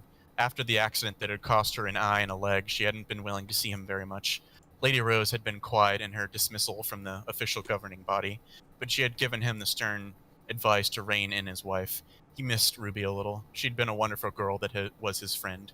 But when he tried, it had still been met with a cold dismissal. Marrying Cinder had been his father's pick, after all. The man had died nearly 6 years ago. His mother had died last autumn. His sisters were slowly moving out of the mansion, even as the Faunus slaves continued to work, their duties never done. Soon Cinder would be with a child. It wouldn't be his. His daughters were his, he knew. The test that he'd done on them to check had been somewhat illegal, but his sister Argent knew some people who could do things. Only slightly illegal. Yeah. I don't know how a DNA paternity test is illegal, but okay. It is illegal in France, so... Oh, okay, cool. I mean, the whole... I guess that makes you are the father also illegal, doesn't it? I don't know. He wanted it to end. Blake and Yang had been sold. As a married man needed no distractions. He really wished that he'd kept Yang around at least. She had made his life bearable, and she might have given him a son. He looked at the teapot, held by a Faunus that he scarcely recognized, one of Cinder's own. He poured a cup and then looked at it. It looked somewhat grisly, but he set it down either way, if this was how it was going to be. The pillow smothered his beloved wife that night as he kept it down. Her struggles fiercer than he anticipated, but his aura had been awakened, so he was stronger. It was a pity about the baby, but he'd had to do it. Cinderfall was not making him a man of no worth. He would not be the father to a child that was not his own. As the body was laid out and the Faunus that he'd blamed shot for the murder of the mistress of the house, he had allowed himself a moment to brush a hand through his daughter's hair. She had inherited Cinder's good looks, and she looked somewhat sad about Mommy's death, but it was all for the best. He'd have to check whether Ruby would be willing to meet for tea or something. No poisons this time. The plant had wilted after he'd poured the cup into it. I can't have babies anymore? Oh no, that's bad, isn't it? Why can't we make that be there? Archie doesn't want to. Oh no, that's bad, right? He saw Camilla again, her eyes opened, a look on her face that was dazed. She was saying something, but he'd wonder what would happen if he made sure that she was safe. They all got out of here alive. Burn their tongues out of their mouth and make them an example for those who cross humanity. Camilla's voice was calm, as Yang and Blake looked uneasy. Blake looked vindicated, whilst Yang merely looked at him sadly. She was going to suffer for her role in the freeing of that asshole Faunus, because she had obeyed his commands and not those of the master. It hurt to see her like this, but it was the best choice. He had been foolish to feel something for a Faunus who couldn't help herself from acting like an animal. He almost thought of her as a worthy of respect, of standing at his level. She had been a bright spark, a light, but she was just a mongrel after all. Camilla was right. Faunus only deserved to be used. Perhaps he'd make Blake feel him tonight. After all, she wouldn't be having arms to move with. She would be modified to be more of a pleasuring tool rather than a Faunus. Ash had said that a good pet could be reared, but these pets had been no good. Perhaps Faunus should not be seen or heard, or have the right to look at him. A blind toy did not really mind much, did it? It hurts. It hurts. Stop it. You hit me. Animals aren't supposed to. A flash of something as he found himself looking at a sight, a pretty blonde girl on the ground. He recognized her faintly from the pictures that his mother had in the family album. Camilla was so small, and the Faunus was so large. It was a shudder as his sister screamed something, but his eyes could not look away. She was terrified, she was hurting, and she was getting treated like a Faunus hooker. The man driving himself into her body. It was sickening, seeing something inhuman there between the man's legs, driving itself into his sister's body, but he could not look away. He noticed a pot of cooking oil already bubbling away, the food that was served every Wednesday prepared there. It was one of the few times when the Faunus got fried food, something that grandfather had instituted to keep the animals happier. Happy animals were productive animals, he knew. They will do this to every single one of us. We're not like them. his older sister's voice, now older once again, said sadly. She looked pristine, unscarred and unscratched and battered, her eyes looking down at the little form. I don't want to hate them, but the choice is mine. To let them live is to damn humanity. The faunus took another moment to recover, and the screaming of his sister at her young age was smothered. He looked around, aware that they were in the cages. A ball laid halfway to a cage, and his sister's dress had been torn. He noticed that there was blood. Oh yeah, this faunus has like the cat penis with barbs. The faunus cock had barbs and spines, and was ripping into her lower body, blood coating it. It hurt so much still, but they will do this to everyone. They are not worthy of respect, and they must be chained. His older sister's voice noticed as he heard a door slam open and Ash stormed in, her features somewhat youthful looking, with less aged lines and wrinkles, seemingly asking for something and then watching the sight, her eyes going wide. She shouted something and then flew at him like an arrow loosed from a bow. The man's body rose and the pot tipped over. Before Ash was on top of him, the man's body battered off his sister. She was screaming, he noticed. There was no sound, but there was screaming in his ears. It was his own, as he saw the flesh sizzle and burn under the hot oil. He felt bad for her. It hurt so much. I couldn't be there anymore. Father was so upset. All I had wanted was to play. All slaves wear collars now. Never again. He felt really bad for her. Okay, thanks there. My semblance activated at that moment. I feel bad. Thank you. Yeah, watching you. My semblance activated at that moment when Ash awakened my aura. Ash was a good faunus. She had cared for him when he was young. She had kept him company, and she had taught him. He could see the small girl roll around, the oil on her body smoking, as Ash's lips moved in a way of almost prayer, the small form glowing with a bright blue glow. As Ash rose, her body turning away from his sister, and the faunus man was torn apart in a display of savagery and brutal strength. The small girl was picked up with a tender grip and then carried away, the look on the woman's face more human than a faunus should look. They had been animals that had been chained and collared, and they were there to serve because they lost. He doubted himself, knowing that there was only one response for him. As he followed the Ash in this vision through the house, he could see the look on her face barely shift, and the faunus shrank away from her, as a palpable wave of rage and anger seemed to roll with her like a dark shroud. There was only darkness as Camilla stood there before him. Her face was grave, even though she was a small woman, her eyes looking up at him. You've seen my semblance. The words were simple, but they did not really register with him as he looked at her. She was unmarked, her pale arms unscarred, her fingers thin still, but with an elegance to them. Are you afraid? He shook his head. Who would Do be you afraid? fear me? Alright. Is Cap going to bed? Yeah, I'm tired, so I'll talk to y'all later. See ya, Cap. Yeah. I fucking It's throw no fun. He's no fun when he's noticing all the bullshit. Just barely conscious. That's not fun. It's like torturing somebody that can't feel pain. It's just wrong. It's just boring, you know? Yeah. Are you afraid? He shook his head. Who would be afraid of his big sister? Well, unless you were upset with me for seeing that. It was distasteful, but she was his sister. He'd still love her. She was his fuck it. She was his sister after all, no matter what an animal did to her. Amelia's smile was faint as she nodded to his words. Thank you. I have some limited control now. Please, shake me twice and then whisper Phobos Mors in my ear. I'll suppress the effect for a moment so you don't get hit with another vision.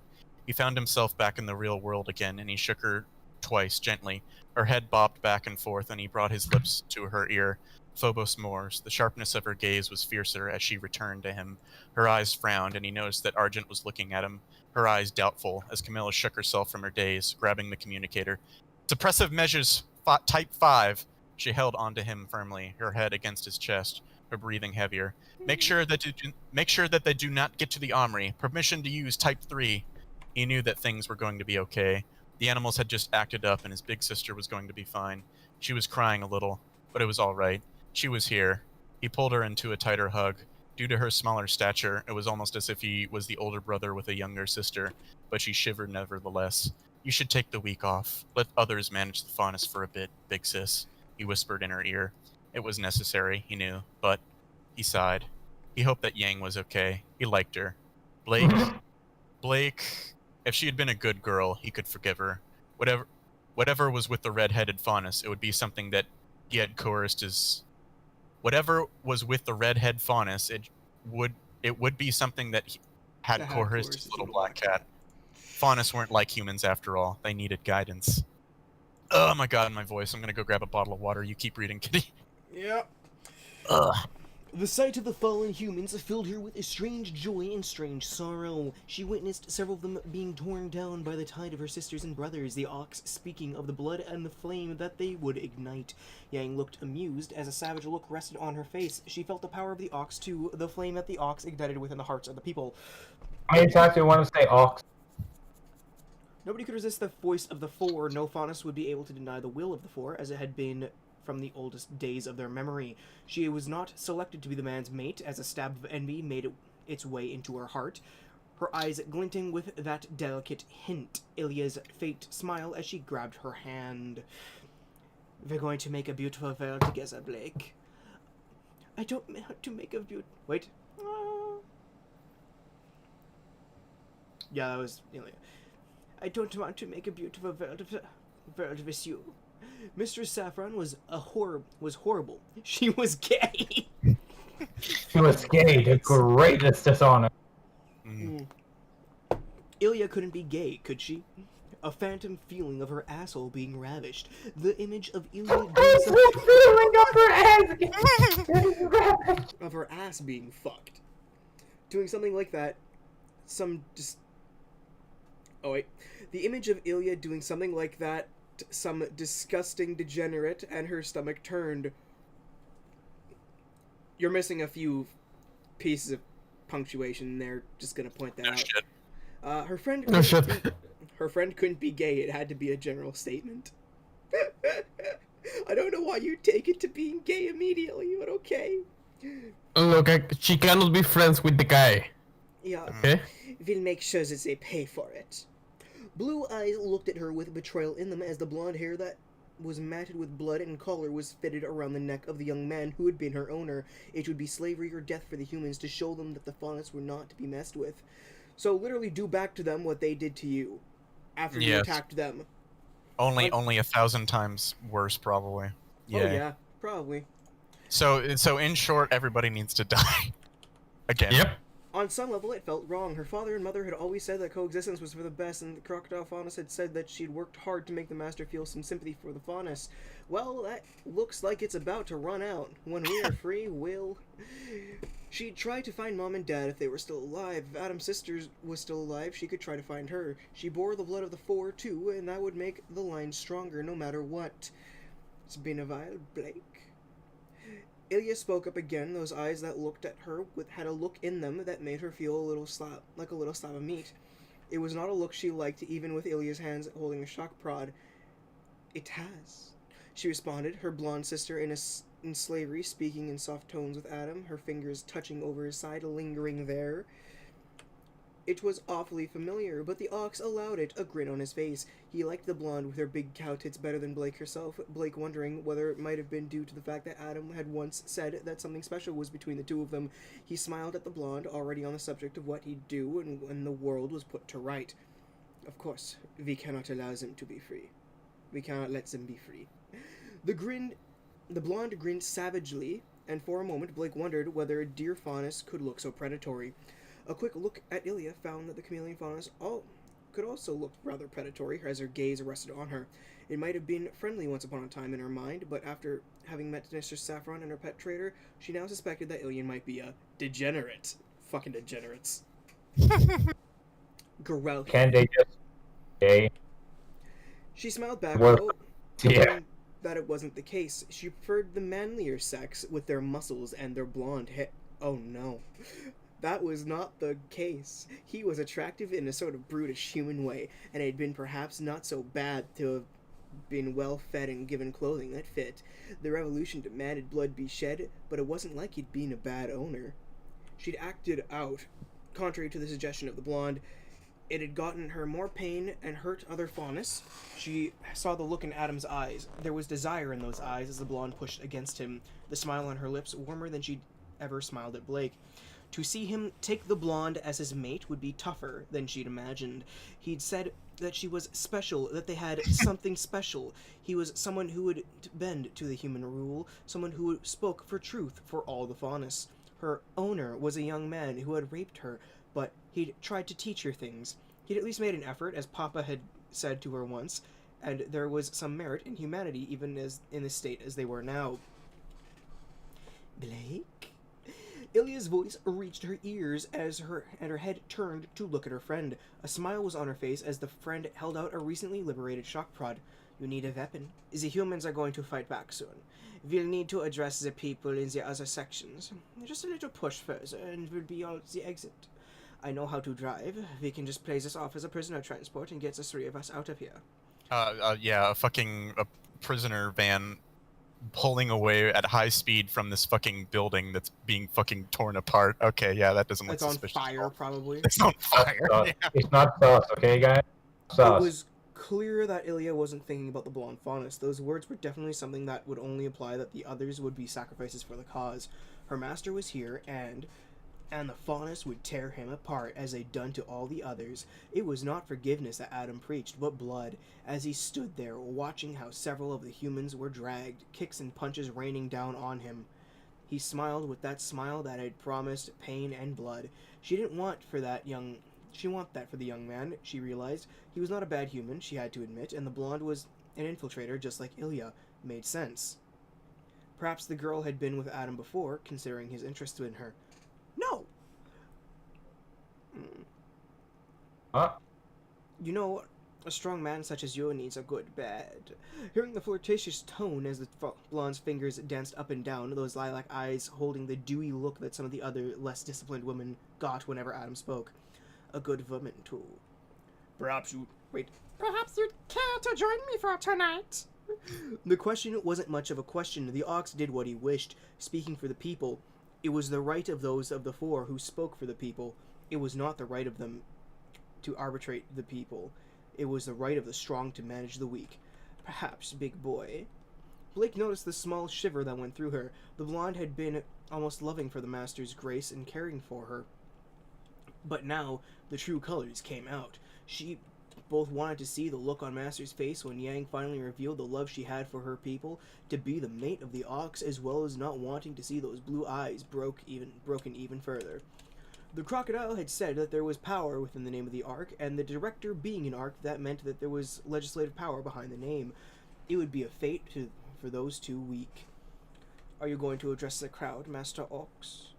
Yang's voice spoke with that purr Blake had never managed, her eyes seductive and calm as the blonde smiled at her, a look that made Blake feel more kinship with the blonde. The good fight was being fought, and Blake Belladonna would fight. Soon, freedom was there. The sound system had been taken over thanks to some creative work from Ilya to send the message from the ox towards every faunus within this facility. It would give them the bodies that they needed to free themselves. Brothers and sisters, today we strike a blow against humanity. One of the leaders of the horde culling agency is within these walls. I will ensure that the fight is fought and won outside. Bring them to justice, my brothers and sisters. That it was a tactic, she supposed, but something in the back of her mind told her that it was a delaying tactic to make sure he could get away. The ox had not blanched from the fighting, his sword having been sharp, but such a man. Yang spoke up, her fingers straying down. The faunus hadn't moved yet, still watching, their blood aflame, and the eyes watching as the blonde's fingers moved down to grope the ox's front.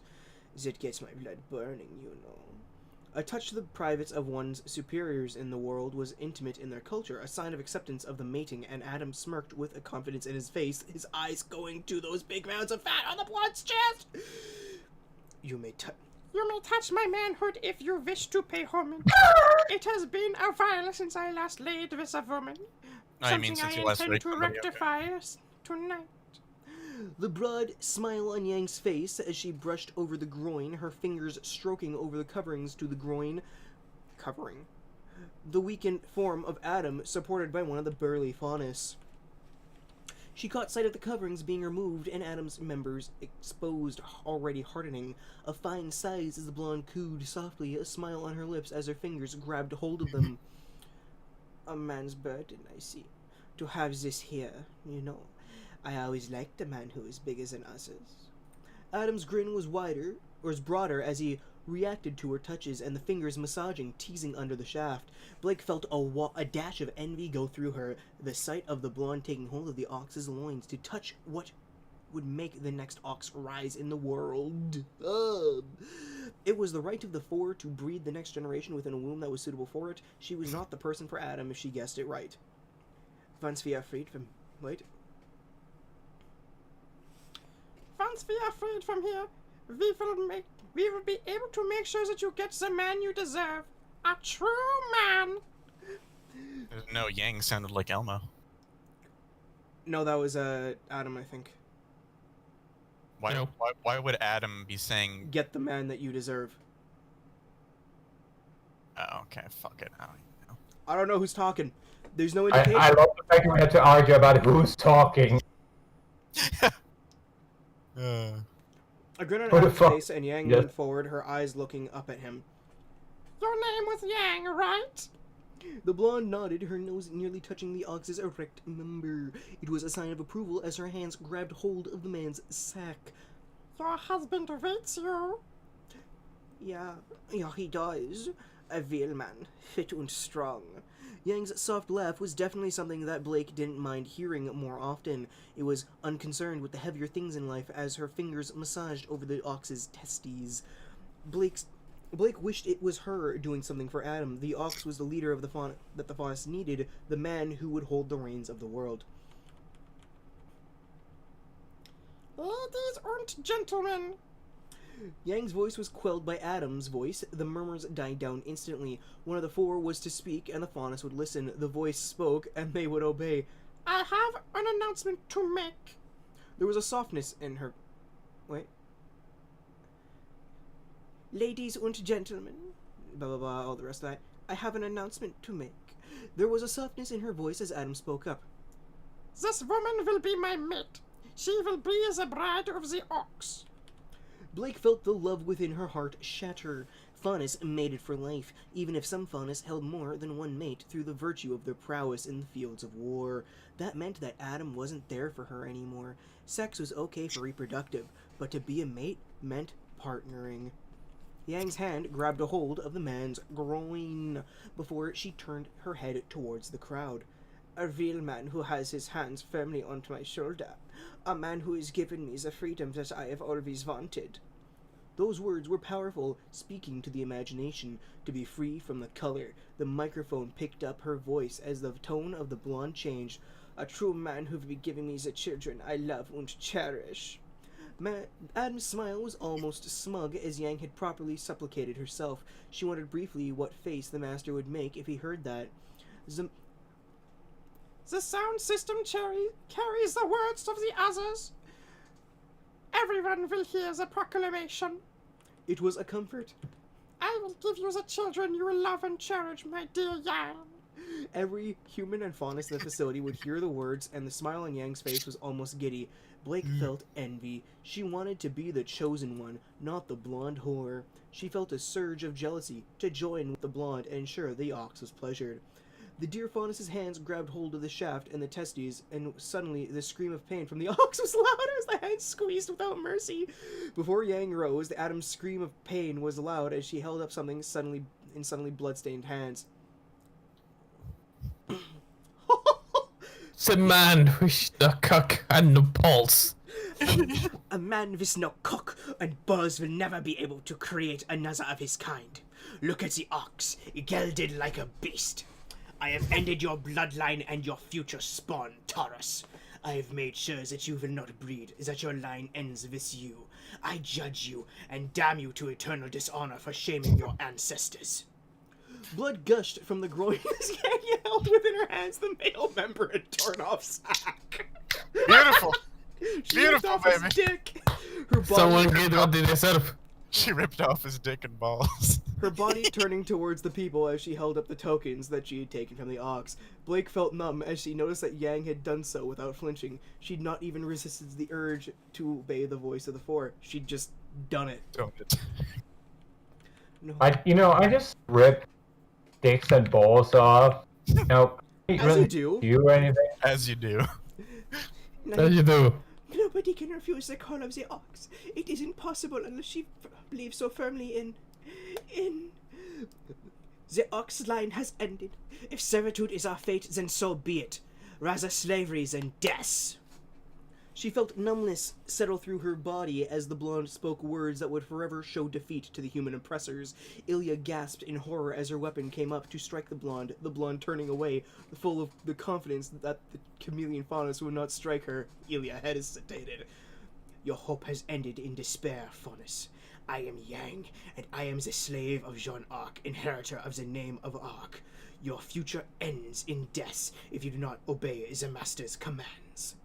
The words were strong as Adam was carried away, his face pale and bloodless. Blood dripping onto the ground from his ruined crotch. The large Faunus that had been supporting him was easily making sure that he didn't drop the ox. She didn't follow. The people were watching as Ilya tugged on her. We need to go, Blake. She's ruined it all. The blonde turned to her, looking at her with a look that promised a grisly fate. The balls and cock in her hands were there, a grim reminder of what she had just done. She had castrated and neutered one of the last inheritors of the ox. She'd done what had been thought of as impossible to any normal Faunus. Blake! Ilya's voice was shrill and screaming, but Blake knew that there would be punishment in it for her if she went with Ilya, a filthy degenerate looking at her with eyes that seemed to spell out rape. Go ahead, and make sure that you get away by staying. The look in Ilya's eyes was almost fearful, but she closed her eyes, looking at Yang with an angry look. I love you. What? I love you. I don't know. The words were simple, but they brought the face of Saffron Arc to mind, a filthy lesbian who made Faunus hurt because she existed, not kind like the master. Wow! Red-pilled. Look, historically, we hated lesbians less than this fucking person does. We have never really hated it. Exactly. She didn't respond as Ilya moved, getting things ready. Yang stood there watching. He has been given the blessing of life, where death would have been preferable. It is the final ties to the form that I will allow. The words were soft as the blonde looked at the direction where the man had been carried off to. Blake felt lost. Yang had castrated Adam, the ox. She had extinguished his bloodline from being propagated like a goddamn 10 out of 10. She'd done the unthinkable, made sure that Adam would never procreate, but she'd let him live. He's the ox. You castrated the ox! She shouted. Yang's eyes laid on her with a burning intensity in them as her hands gripped the genitalia, pulling them apart in her cupped hands. The blood that covered her fingers gave it a grisly look. You used grisly 6 times in the last 4 paragraphs. Stop it. As Yang looked at her with a look that was barely made. It's grizzlies or more ellipses? Stop. Get some help. I take grizzly over more ellipses. As sharp lilac eyes met hers, no Faunus had come close to them, looking at them. They had an audience now, and Yang was the star on stage. So, he wanted to hurt my master. Ox, tiger, or whatever the for. You don't hurt what is mine. Blake felt confused. Yang had hurt one of the 4. No Faunus would be able to do that unless they truly loved something more than their people. Oh, gods. She's in love with him. It's a human. That man raped me. Yang's eyes met hers as she shouted that, and she became aware that she'd wet herself after a moment, her knees shivering with the frigidity of the gaze. There was a primal fear that shot through her. God damn. The gaze was so cold that it made her piss herself. As pitiless eyes looked at her like a predator waiting to pounce, something that cared not for her words or her speeches. You haven't seen what I've seen, Blake. Or Black. The ox's soul is blackened by the hatred for humanity. He would have done to them what had been done to you. His words are venom, and his love for the people is poison that spreads. Oxford Taurus would have never allowed his grandchild to be so spiteful towards the humans. The words were spoken so casually, and several of the faunists looked like they wanted to say something, Yang's head turning to them. The antlers on her head looked almost like the gallows, as her eyes fixed to the crowd with that look that spoke of strength and power and dominance. Never had she seen a deer faunus look so predatory and in control, as the genitalia of Adam were within her hands, a grisly symbol. A horrific symbol of what she had done. Alright, we get it. She ripped the balls off. Move on. Submit to the humans. No more fighting. There was a deadly tone to her voice, an almost serpentine hiss that suffused the tone. Blake felt a cold shiver go through her at the tone that she took, Yang's voice oozing power and command. There was no question as to who was the most powerful in the room, even without the benefits of aura. We will be quiet, and we will obey. Yang knelt, closing her eyes, the hands still holding the torn off member and sack.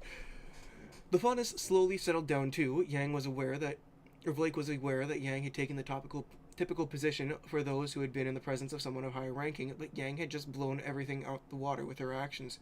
She just ripped.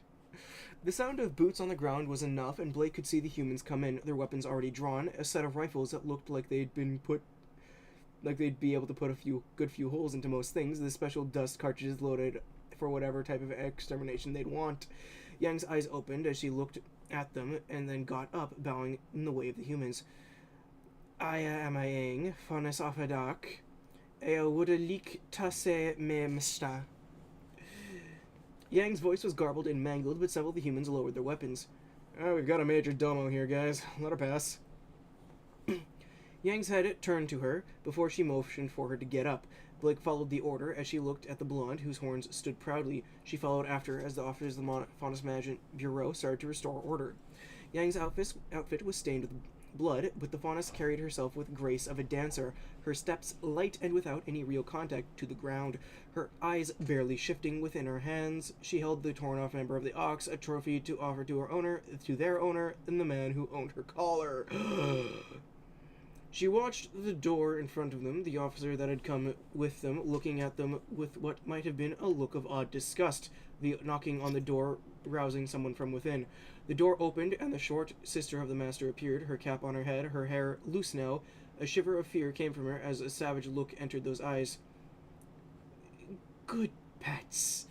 The ghoulish chuckle was enough to send a shiver down her spine as Yang's eyes met with the director's, who stepped aside. The good pet enters, the cat stays outside. The words were tight, and Blake obeyed. She sank to her knees outside the door for some reason as the door slammed shut. Somebody else can read now. She looked at her master, the cock and balls in her hand, the blood covering her fingers. How do you fucking even... I don't fucking know. I was gonna ask How do you write? How do you write? How do you write? How you read? How you write? How you read? How do you read? How you read? How you read? Whoa. Man,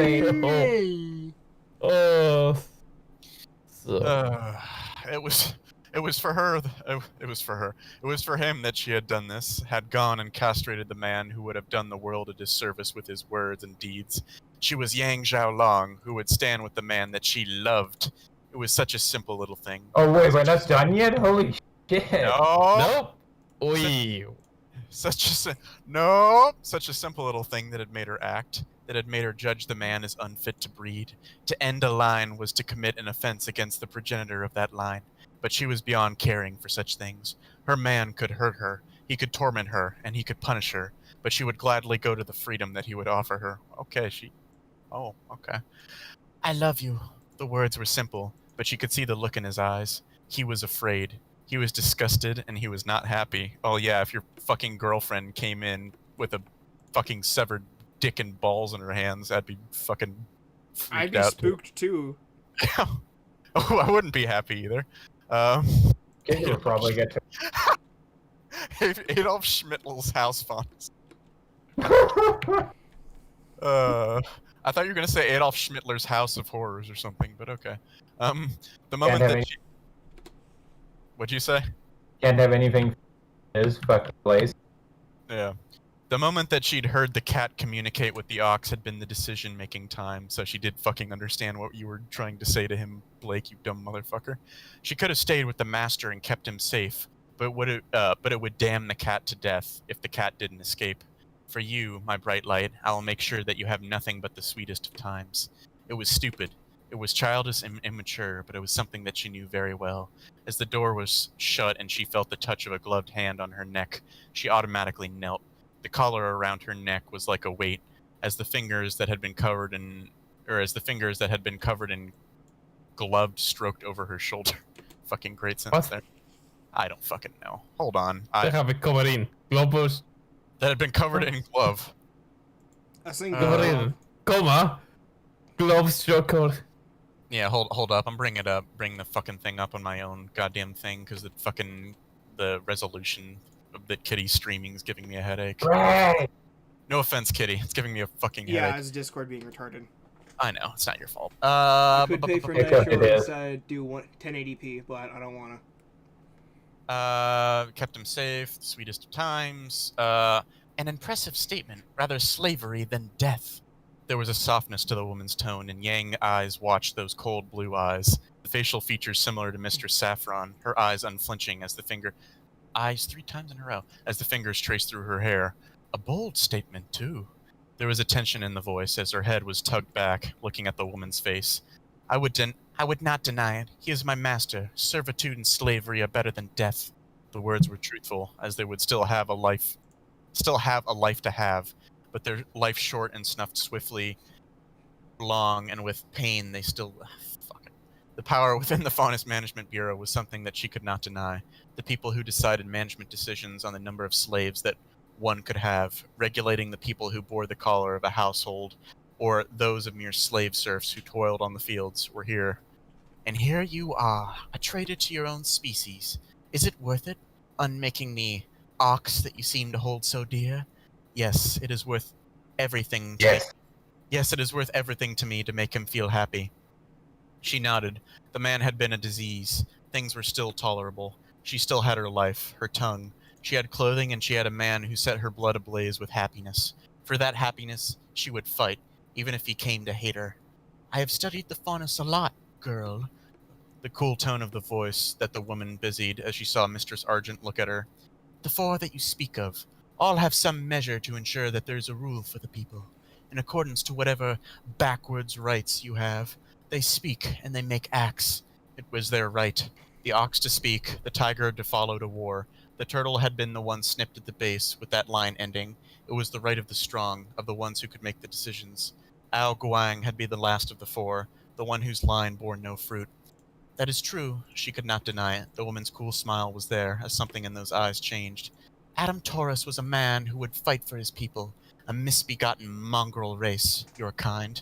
His word could have offered you freedom, but you chose to destroy his chances at furthering his line. The terminology was human, but she had in essence condemned his blood to die off.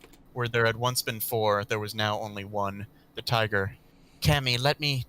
The older sister turned to her brother, and Yang felt a surge of warmth enter her. The master was looking at her, giving her attention, and his eyes weren't angry. She smiled involuntarily. The light around him was strong. No, Jean, let me get this beast done right. I know their kind. Treacherous in nature. Sweet words and then horrible acts. They cannot be trusted. Yeah, no shit. The glove was off, a bony hand that bore the scars of what seemed to be burns and other vile things on it. It was cold, as she wondered what could have happened if she had gone along with them. And then fucking uses her semblance to give her that vision. And so it ends. Humanity had fallen. She had opted for her species, betraying all that she had held dear. The young man had been one of the first casualties, her heart bleeding at the sight of the betrayal in his eyes. She had been the woman that had opted to damn rather than to save. There would be Faunus now. Humanity would not be allowed to exist. Every new child born in this world would be Faunus, even if its mother had been human. Humanity had built the kingdoms, yet Faunus would inherit them. She had borne a child. It had been her duty. She felt unhappy, knowing that it had been something made with a man who she did not feel that burning affection, that heat. Her child should have been bright-eyed and blonde, rather than the muggy red that showed on its head. The horns that of an ox. It had been one child. The sister was not spoken of, even though she had chosen to die with the humans. The cat was another toy to the man who was her husband by the laws of her people, his darling after she had refused. She wondered whether humanity might have been a better choice to make. as she knew that the duty of the woman was to enlarge the species. A picture of the man who had been her owner had been salvaged from the household after they had taken over. It hung in the small room that she'd managed to sequester to herself. The look of seriousness on the members of the family that had long been put to the blade or to the noose. The name of Ark had been expunged, the shame erased. Grand Empress Khan held dominion over the east, while High King Taurus held dominion over the west. The Grim were coming, and they would need strong and able soldiers to fight. A grim fate indeed, little dear. The voice of the woman was like a whisper, as she wondered. The woman had done something, but as her mind turned to the man who was her master, he stepped forward and laid a hand on his sister's arm, tugging it away from her. The woman's nose was bleeding, the coppery scent mingling with the smell of blood around her. Your nose is bleeding, Cammy. Take a rest, please. He looked down at her, and within her hands she still held the balls in the cock of the man who would have dared to harm him. You did well, Yang. A tingle in the remnants of her mind, as she knew that the man who was her master was the one for her, the mate that she had picked. At that first moment when he had bared his truth to her. Look, Mama, look! The small child was looking at her, bearing the proud horns that she herself had also on her scalp. Her boy was growing big, and she was ready to bear the man who she loved another, knowing that he would love it just as much as she loved him. It's nice, sweetheart. The collar around her neck had been replaced, the chip having been inserted without a whimper from her eyes looking at the ring that was set around her finger. She was nearly 50 now, yet she still held the beauty of a late 20s woman, the flesh still as pure as it was when she had first met the man she called master and husband. Society had not accepted it at first, but he had been adamant to marry her. She had shed tears, but he had insisted. Finding a priest to marry them had been the first thing, the sisters in attendance whilst the mother and father of the groom remained absent, having wished nothing to do with it. Lady Saffron looked a little teary-eyed at the sight of her brother walking down the aisle with her at his side, as his other sisters merely regarded them passively. She loved this man more than any other. He had pulled her from the darkness, giving her a new purpose and life and love. The vision faded as quickly as it had come, the older sister holding her head. It must be bleed over from whatever semblance that she had, the woman's fingers jittery as they tapped against her scalp, the woman taking her time. For my master, I will do whatever he wants. The smile made her heart jump in her chest. It was so nice to feel that smile, as she nuzzled against his thigh, letting him feel the touch of her skin to his nice clothing. He smelled nice. He was nice. He was hers. The image of the little boy that had been made between the two of them in that nice image was something that she'd like to see, even if he didn't feel like that for her. She could understand the old crocodile a little. To know the wonderful joys of the young man who was her master was to be blessed. The cat didn't see that.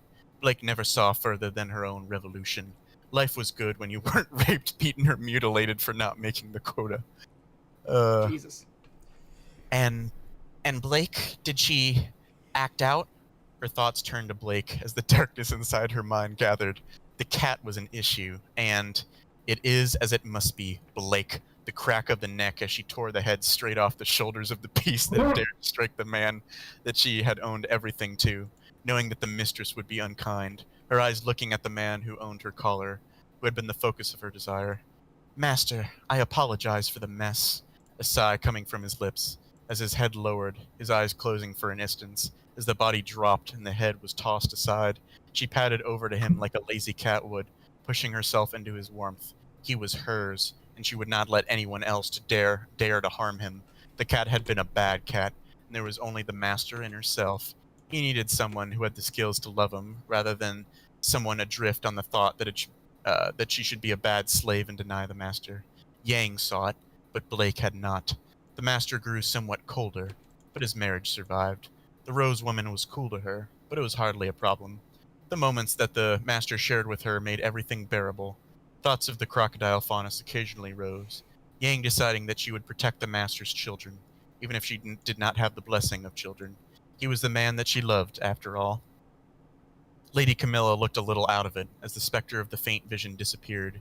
She was cradling the hand that she'd ungloved, the veins distending on the hand, almost claw-like in its manner. Oh, distending, big fucking word there. Yay! Fuck you. Good The eyes... job. Distending, medical anatomy words, yay! The eyes were looking at her, bloodshot and nervous. It was definitely semblance bleed over, but the woman did not comment on it, perhaps even unaware of the secrets that were being shared. She obeyed my order, Master John. Please allow her to live, even though she fucking broke a goddamn guard's neck. They could work together. That was Young. No, that was fucking Blake. Blake. Oh, right. Yeah, Blake. Fucking. It's revealed later on that Blake didn't kill the guard. She just knocked the guard out or whatever. Blake. Fucking... Yeah, she did. So wrong. Look at this. Yeah, it's fucking. She knocked him out. Blake was the one who fucking broke somebody's neck and killed him. Fuck, whatever. The body that the cat had was not bad. It was enough for her engine to get going. Should she have to perform with a girl, she wouldn't mind if it was done for the master. Okay, I don't. Master Jean, we are ready. The voice of Blake, now properly respectful, spoke with a casual air, her eyes having grown softer after the first month of being in the master's favor. The wedding bells were already in the air, as Mistress Ruby Rose continued to come around. The master's favor to the both of them spread wide. Every time he came inside... I'm not reading that. The veterinarians had... Read it, you pussy. Every time he came inside her after the veterinarians had cleared her was like a splash of joy right to her pleasure centers. Even the sisters had grown happier around them, with Blake behaving better. She had an attitude change, with enough of the horrors of such fanatic behavior showing. Master Jean knew just how to make Blake moan too, which was good. The kitty had seen the light, which was good. It was good, which was good. She was now a faunus with her own collar of precious metals, a sign of the master's favor. She spoke the language, and she knew her place. She would serve the man she loved, no matter what. Good. The smile on his face was what she needed to see, as his hand brushed through her hair. There was blood in her hair, and she was dirty, but the touch was so warm. Thank you. Argent, get into my other desk and retrieve the red folder. The words of the Faunus Management Bureau's chief were calm, as the woman sat herself down, the small figure never really looking as important as she was to the world, the sister flicking open the desk and pulling out the red folder. Lady Camilla looked at her brother and then at her before getting up, a fountain pen already prepared as she started, the communicator crackling once with a suppression completed. Execute Order 66. Death to the animals who dare to ride against their human superiors. I'm sorry, I had to do that. Fetch me a standard-size uniform. Include one pair of 1-5 and 1-6 now. The calm control in that voice was there as the form was signed. An elaborate-looking stamp was put on into an inking pad and then raised and stamped down on the particular part as the woman grimly looked at the document and then closed her eyes. Signatories, please sign. Argent to the left. You are the witness. The woman's shoulders straightened as she put the pen to the paper and signed it with her signature. The document looked weird, with a lot of letters and words that she couldn't really read. She hadn't had much in the way of education, but this was something that she didn't know. Oh, shit. John, as her owner, you must sign on the right, formal rather than the personal. The voice of the shortest arc in the room spoke as John looked at the paper before he nodded. Of course, a signature that was a touch more flowing and loopy than the regular one that he demonstrated for her to use appeared on the paper, and Lady Camilla looked at the document, rubbing her forehead. And so, it is done. The words seemed final as the woman gave her a look. Director Ark, the items requested are here. There was a faint smirk on Camilla's face as she motioned for Argent to open the door. The sister did so, her eyes looking at her with a faint look of praise on her face. The 2 pairs of boots were fanciful and stitched with what seemed to be silver threading, the boot soles looking to have been made from rubber from Mistral. There was a bundle, as Camilla Ark looked at her with might be cruelty shining in those eyes. You will wear this uniform. Your master signed the release form of the material to his ownership. A slave leading another slave while dressed as one of the Faunus Management Bureau. A smile on the woman's lips as she set the pen back onto a small standard, looking into her eyes. Wear it, Yang, her master said, looking at her. It's better than what you wear now. The clothes that had been given to her had been dirtied, after all. She slowly stripped, letting her master see what she had on offer for him. His sisters looking at her. Camilla's eyes watched her like a hawk, her body flexing lightly for her master's eyes, her gaze at him, her groin burning with that need to just make him squeal and gasp, to love him. The pants fit her, as did the white undershirt. The black color of the jacket was something that she'd have to adjust to, but the long mirror that stood in the corner of the office of the director offered her a good view. She felt slightly sad about having gotten bloody marks on it since she hadn't been allowed to clean her hands. but the dark fabric allowed not a single mark to show. As her feet pushed into the leather boots with the silver stitching, a dark chuckle came from the director, as the other sister merely gave a soft snicker. "And your cap?" The master put the cap between her horns, the weight setting comfortably as her eyes looked at herself on display in the mirror, a faint smile on her face as the images showed clearly what she was. Ugh! It showed strength, it showed power, and it was symmetrical, burning the image of someone who managed the faunus. For a moment, she could imagine her horns trimmed away, her eyes staring down at Blake and then pulling the choker tighter as she would dispense justice onto the other faunus. "Sexy. She fits it better than you do, see?" Argent Arc commented as the other sister mumbled something that sounded like, "Not broad enough in the shoulders for that." But Yang just watched as her master's arm wrapped around her. That he had joined her at her side was just as much as a reward as these clothes. He opened his mouth to speak. "My precious little Yang." The words made her smile, as her hand found his and she squeezed it lightly.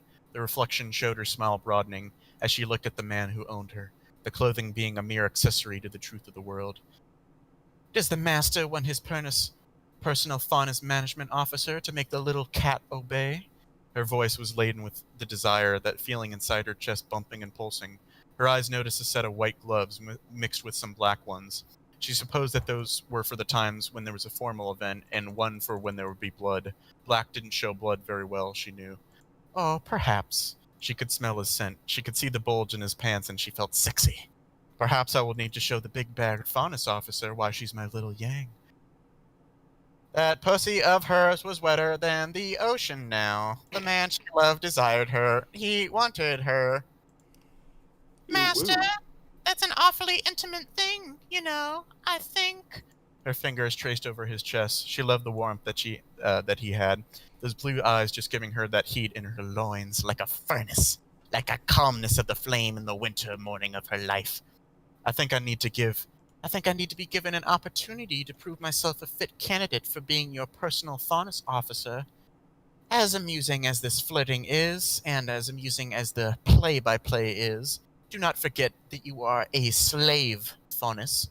You are the master's property, and whilst my little brother might humor you with his by-play, you will not forget that you are in the office of someone who can condemn you to death, but with a flick of the finger.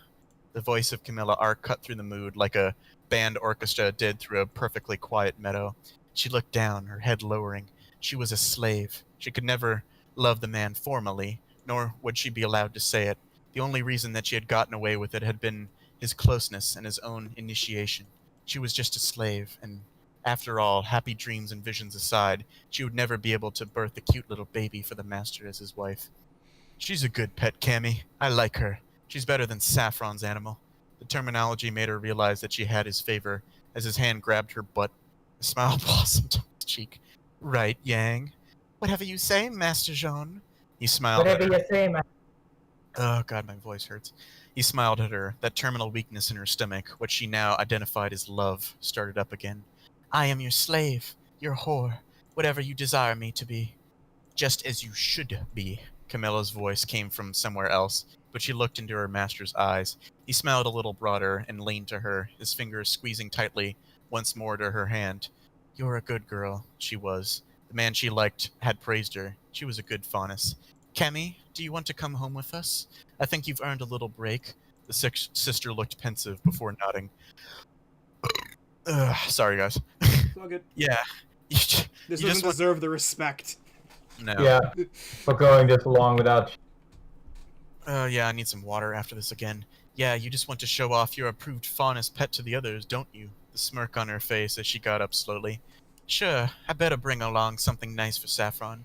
She'll be bitching at me for not showing my face often enough. Let's have dinner together." She hoped that she got something nice for dinner, too. The master smiled at her. "I'll make sure that you get something nice, too, after we're done. Animals aren't allowed at the table, after all." It was sweet that he thought about her. But Blake simply didn't see that kindness, that desire to care for her and the joy he had from their presence. "I love you." She looked into his eyes, and he looked down into hers, and she gave a light kiss to his lips. He allowed it, her heartbeat racing once more, as he leaned down, kissing her, giving these sisters the impression that had been prompted by him. So this is what Dad said about love. She was a good faunus. She would make sure that her master was okay. Nothing would harm the master while she drew breath. The crocodile faunus's words rang through her mind once more, the ancient words continuing. As the sun sets and the night falls, I will hold my peace and guard those I love. As the stars turn pale and the dawn breaks, they will be fallen before me, with those I cherish kept safe. Blood is But those we cherish die in battle. Blood is blood and calls to blood, yet love will never be constrained. If servitude had to be the fate of her people, she would make it so. Looking at herself in the uniform of the oppressors, bequeathed for harming one of the four, for ending the bloodline of the ox, she looked at herself, and then drew herself up. If she must be a traitor to her species, to all things that she stood for, then so be it. She had a man who she would watch the sun set with and the night fall, as the bodies of those who would dare to lay a hand upon what was hers to cherish would lay around her, as she would rise and see the sun shine once more in her smile. His blood might not be her blood, yet her love would never be broken. Blake will serve. She would have to see if Mr. Saffron would like another toy would like another toy. That woman was perverse, preferring women over men. Undoubtedly, the little kitten would need some breaking if she did not obey. The smile on her lips was just as wicked as the one on Camilla's lips before, as Yang firmed her conviction. She would be the claw in the shadows, if the master's kind light shone upon her, the bringer of punishment. The master needs nothing but an obedient pet. I have proven my loyalty. It is time for her to submit or perish. Only after 40 more chapters, though. End fucking author note from this retard. Whoa! Somehow Adam's suffering makes me a lot more optimistic. Yang had him by the balls and she bullied through other things and notes. You might have guessed from the goings-on with John laying a hand on his older sister and seeing some things about what her semblance is. Not a very happy one, but her inspiration is tragic. It was a tragedy that shaped Camilla Ark into the woman she is now. Blake's faced with the grim reality of Adam's world, blood and spite. She doesn't quite like all it entails. So, my voice hurts so much. Oh. Alright, comment. So, what did we think of today, or this chapter? I mean, we got to see we got to see fucking whatever his stupid face is go full Adolf Schmittler. So. And get his balls torn off in the process. Both Middle East were genocidal maniacs. That's Adam. I was talking about John, but to be fair, one of them is significantly more justified than the other. Yeah. And which one is that kick? The one that did immediately jump to genocide and had to be forced into it by betrayal and people killing the ones he cares about. Oh yeah, fair enough. Yeah. Yeah.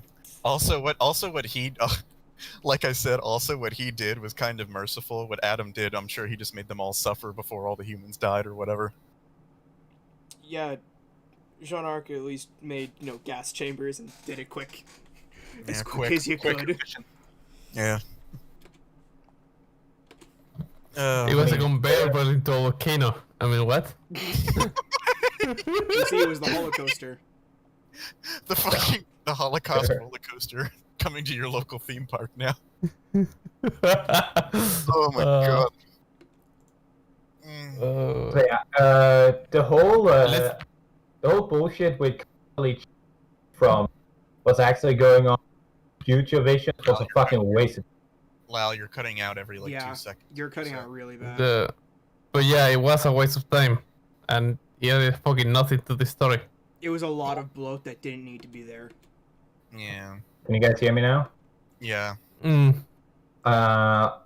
because my the sensitivity of my voice means that half my words weren't getting through. Mm-hmm. What was I trying to say? Something about Camilla's semblances or visions. Oh yeah, it was fucking pointless. They were It pointless. was a goddamn waste of time. Like, we didn't need to see them. Sure, they gave some fluff to characters, but it was fluff that we didn't need and we didn't really care about. It's fluff in an alternative universe, at which point it's fucking pointless.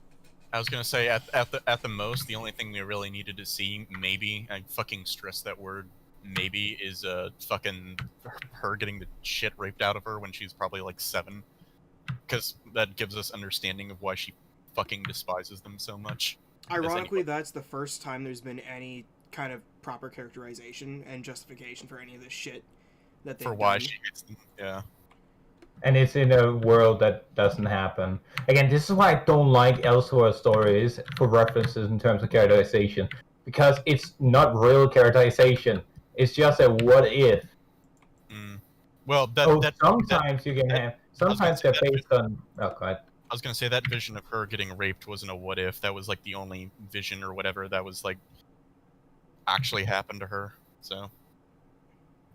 No, I was referring to the vision of the future. Like visions of the past is basically just flashback contextualized. Yeah. That she's able to show him through her magic. Yeah, I don't have a problem with that one. The rest are fucking wasted space. Cut those out. Those are literally just fluff. They are. Even the visions of the past, those should be shown at like the point for maximum impact. This was not that. No. You mean a relevant time? Like it's shown in the middle of a fucking battle when it's taking the attention away from the active things that are happening to send it to a passive thing that's happening. That happened, rather. Yeah. Also, like I said, Blake is never ever gonna get punished, even though she just fucking snapped that person's neck like a fucking peasant. Come on, he killed nobody, like in the show. Yeah, she killed nobody, even though I fucking just like in the show. I hate her so much, both in the show. You know, Penny killing people, yeah, that's not gonna be mentioned because, you know, she didn't kill anyone. She just pierced a dude into the wall with her fucking sword, but he's fine because Aura. Yeah, even though it's something you got unlocked. It's non-lethal damage, okay? Yeah, and Blake never killed anybody in her time in the White Fang, even though all the White Fang did was fucking vandalism and assault and murder and fucking rape and theft and shit. Now she never killed not a single person. Nope. Not even indirectly. She didn't even kill anybody indirectly.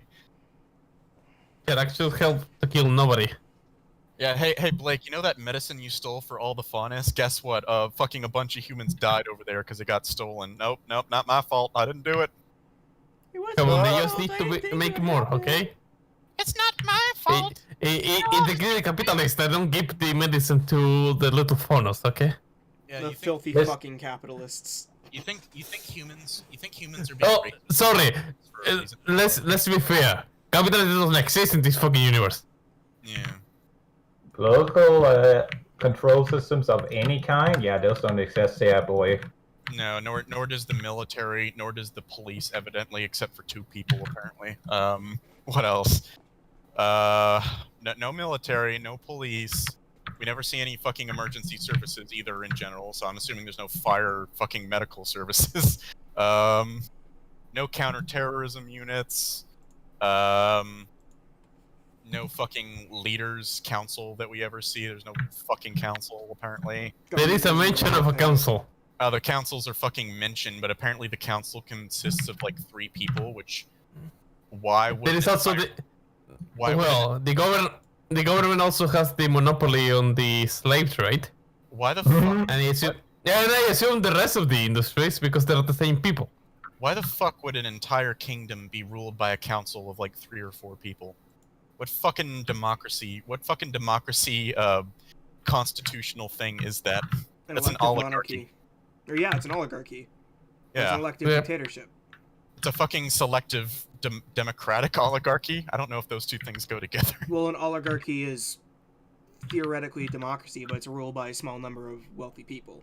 It's like a fucking board. Yeah, like a CEO board thing. Yeah, it's literally it's the rulership of the betters, or whatever this smart ruling elite is. Yeah, except for Faunus, which apparently has a chief or whatever, which nobody listens to. Hey, Faunus don't count. There ain't no smart ones. Faunus aren't humans. Also, it's very established that they're able to get like the internet and shit over in Menagerie. So wouldn't all Gira's fucking have to do is pull up his smartphone and like look at a headline saying White Fang like fucking brutally murder an orphanage or something, and he'd be like, oh, This is why we hate them. yeah, oh, this is why we hate them. But nope, she gets there and he's fucking oblivious, and so is his wife. God damn it, Callie. And so is his fucking wife, and they're like, well, what's going on? The White Fang is still good as far as we know. And I'm like, I hope all of you die in a fire. Except for Callie. Yeah, you're gonna simp for that. Yeah. Yes, I simp after her. It's fine. So anyhow, our terrible male lead still is terrible. Is still a terrible person. Just that everyone else around him is also terrible.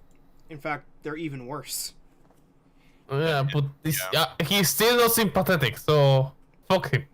Well, I know he's not sympathetic, but this is like you have to choose the lesser of a million evils. No, fuck yourself. The lesser of 6 million evils. The lesser of 6 million evils. And those 6 million evils being all the Jews. No, I'm just gonna fucking. No, they're the 6 million fathers. Get it right. The 6 million faunas that were murdered. Rightly, I must say. Complete justification. Oh my god. Seriously, are they fucking retarded or something? Okay, that kind of logic to make the male lead somewhat sympathetic is the same shit people do by dumbing down everybody else when you have a Mary Sue. Yep, make everyone look retarded and your Mary Sue look smarter. That's like classic Mary Sue tactics. No, I do not accept that I have to acknowledge this motherfucker like a male lead. He can go fuck himself. He's the first one into the fire. First one in fire. God, I'd also love to fucking. What was I gonna say? My fucking thought process right now. Can't fucking thoughts and just anger. Oh yeah.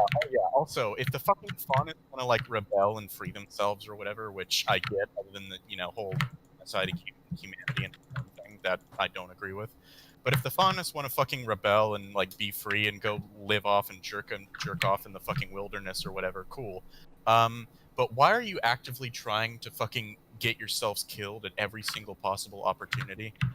Like, if you want to start a rebellion, rebellions require like subterfuge and like planning and like fucking guerrilla tactics. Everything. This is a riot. This is not a rebellion. This is a riot. Yes, it's a riot. Everything This is a race riot. This is a race riot. This is yes, everything they a have race not. riot. They fucking because. Oh my god. Because we never hear. Nobody have organization. Not even. There is no organization beyond the Bureau of that's the monopoly on slaves. Yeah. Beyond the Bureau of Thackeray.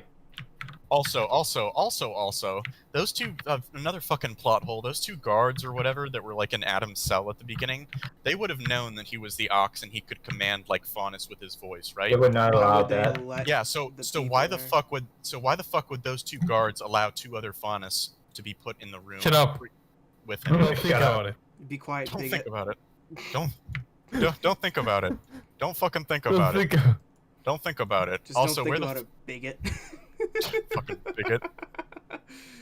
Also, Goddamn, Courier, cooler with the bigotry. Jeez. I love how it's 2020, don't you know? I love how John's brilliant use of tactics is basically just like ordering all the security guards to like sit at the end of a hallway and fucking shoot towards a door. Again, how does it feel going from Helsing to this? I hate everything. I want the world. You'd think that a holding facility would have a bit more in the way of defenses. Yes. You think that holding I facility don't know, would some have- kind of blast doors, Blast doors. security windows. Automated machine gun turrets. I don't fucking know. We don't even need half of that. Just have fucking doors that can't be opened without an access card. Oh no! You see, Sonny Jim, Ilya, the fucking master infiltrator chameleon bitch, somehow got her hands on an access card, and apparently it just lets you into fucking everywhere. Evidently. In all of them, even though security prisons gets opened by another side, not on the fucking door. Yes, because fucking, that's how prisons work, right? You fucking give your common everyday guards in your prisons keys that open up literally every door in the prison. You give your average guard access to level 5 clearance. Yeah, you fucking give them access to the O5 council or whatever. Fucking. SP. SCP. Oh. Also, less ellipsis, more grisly. So, Can I see 096 just appear in this world and just murder everybody? That'd be great.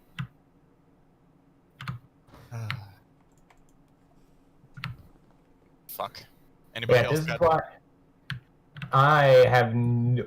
I think it's just a key problem here is that the author realized that the timeline of events she had planned out, like ideas for, was so small that she had to drag it out with visions. Mm-hmm. Well, they need to pad on the word count. Which is Yeah, okay. because she's You can getting have paid short for this. chapters, goddammit. Fuck. Or just make more chapters because you're being paid per like 1,000 word, right? That means that you can split them up into several chapters, but they don't. Yeah. Like, why the fuck? You're still getting paid either way, whether those 1,000 words are all in one chapter or whether you split it into 2 chapters. You're still getting paid for those 1,000 words. So why the fuck wouldn't you split it into 2 chapters? Oh. look, the chapter was too fucking long because he's a path to hell. With shit that is not important and is and make no impact on the story. Yes, lots of rape, lots of child rape, lots of genocide. Shit that just you did can not add need that to in happen. there. What? Now go ahead, Kitty. I was not saying anything important. Oh, I was just saying, it's just all shit that did not need to happen in the story. You do not need to describe it. Just give it as a one-off mention and then quickly move on to the next thing that's actually important and interesting. And no, because these kind of people like that kind of shit. So, but my point is that it doesn't have to be here in this chapter because it had nothing to do with it. I was gonna say, this was just supposed to be a story of John fucking Blake. What the fuck happened? Why are we Kitty, getting remember like, when you tones from... described the devastation of Baal in that one vision? Like in the campaign? Kind of. Like where we like briefly went over, alright, here's how the chapter side, here's what's gonna happen if everything fucks up. Everything's fucked. There was no going into detail about how fucking everyone got raped or whatever the fuck. Yeah. It was just like he strolled through an empty battlefield. This is just excessive. This is grim derp. Well, you'd fucking do this shit if the fucking protagonists are being stupid and you need to remind them of, like, the fucking, like, what would happen if they failed or whatever, except you don't need to do that with every fucking character. Okay, again, this is for this kind of audience. That's the meat and potatoes. That's the main. The problem is that it doesn't go here. We just got parted by shit that has no importance, and then we got backstory on a character that have no fucking relevance to this chapter. Like seriously, who is this made for? You can't. This isn't a John Blake smut story because you can't fucking jerk off to it. It's not a fucking long burn romance because there is no romance happening and there won't be any romance that happens. Slash fic. It's not a fucking, that's what I said, not a slash fic or whatever. It's not made for people who like political, like grim dark intrigue shit because it's poorly done. Who is this made for? It's not made for anyone. I mean, it's garbage. If people come to this shit for political drama, God, what fucking books are you reading, if any? What's wrong with you? Are you like Courier that just refuse such books because they aren't bad enough? Shut up, Lau. I do read fucking good books every once in a while. God damn it, I'm reading fucking Heinlein Starship Troopers right now. So shut up. The book is great. I know, it's great. It's fucking amazing from what I've read so far, and I'm not very far into it, but I'm fucking... I could be reading books instead of getting angry at fanfiction, but then I can't get angry at fanfiction. Exactly. Books are usually good. It's a great outlet for your... Oh, now books are not always good. Do you remember Empress Teresa there, Lau? Yeah, but that's a unique kind of bad. Unique kind of bad. Fucking... print books that are printed or whatever, digital books. With the rise of digital books, there's so much garbage out there too, though. So. Anyway, what was I? My fucking reaction to Ruby dying. Because when I was listening to that, I was thinking, wait, did they go from escaping prison cell to wiping out everyone in Vale, and they just fucking murdered Rupee. And then I was like, even then I was like, okay. Good. Like- I mean, what? Good. What the fuck's going on here? Uh, God. Like honestly, Yeah, I could not give less of a shit because we don't know any of these characters like in the story, and that's the main problem here is that none of the actual characters have any meat, so their deaths mean fucking nothing. No, because the author would rather spend time explaining the same point over and over and over and over and over and over and over and over and over again instead of actually giving them characterization. Like, okay, we get it. Yang really likes John or whatever. Even if John tortured her, fucking did whatever, she would still love him because she like blindly loves him and she wants to have a kid with him. Okay, that took me like 3 sentences to say that. But do you know how many fucking times it's repeated in the story? It's repeated over and over and over and over and over again. It's like, okay, if you want to... this is Sorry. Star Wars. They're making the same story each fucking chapter. Oh my god, it's not even the same fucking story each chapter, it's just the same fucking plot points being brought up. Not even Star Wars repeats their plot points this much, and that's saying something. Holy shitballs. Well, this is the War of the Beast, and then... I was gonna say, even if you do want to bring it up constantly, just bring it up like once or twice a chapter or whatever. Even then, I'd still think that would be too much. But at least it wouldn't be this where I don't want to do it. But if you fucking went back and counted every single fucking time she repeated that goddamn point about loving John, I guarantee you could have like fucking 10 paragraphs. Just word Again, he's getting paid by the word, which is the key flaw with this person writing woman or man or tranny. Creature Yes, of indistinct origins. Yeah. Why would you? Oh. Even if you are getting paid by the word and you're just gonna repeat your same bullshit plot point over and over again to pad it out instead of doing other things to pad it out, which you could easily do, which would be better. Okay, Why not? I have one last thing to do. I need to check the comments. Oh no. Fucking, I hate everything. I hate the universe. I want the universe to. Okay, fuck Adam. I'm really liking this story. Go fuck yourself. Such an amazing chapter. I feel like a Yandere tag should be thrown in there. Wow, that was bloody awesome. Oh. Am I the only one who thought how easy Yang ripped Adam's manhood off was weird? It was like tissue paper. Okay, wow, somebody had a cool. Thought you were channeling Bioshock Infinite with Cammy there. Great chapter, truly horrific moment there. Ignore the man named Dr. Mobius in the comment section. I don't know who that person is. Holy shit, mind you, I knew Yang was playing Adam for a fool, but I honestly thought she would just stab him in the back the moment she had the chance. I didn't expect her to rip his balls off in the middle of a revelation speech. Jeez, don't mess with the dragon in love. Blake should really pay attention to what she's seeing. Now, I have noticed this before, but Blake's word and thought on the Force sure make the Faunus sound like slave to the bloodlines. No. But I have dogs of freedom. Sure she is fast to remind us that the Force have the divine right to rule over. Divine right to rule over all Faunus forever. Oh no. That is a point. Oh my god, this person's. That is a point. It's a bad point, but it is a point. Harper, I'm reading this next comment. Okay, go for it. Such an amazing chapter. I can't wait to the next chapter now. Seems like Blake is learning the truth of her revolution. It is not all rainbows and colors as she originally thought it to be for her. Yang was such a badass. Yang was so amazing.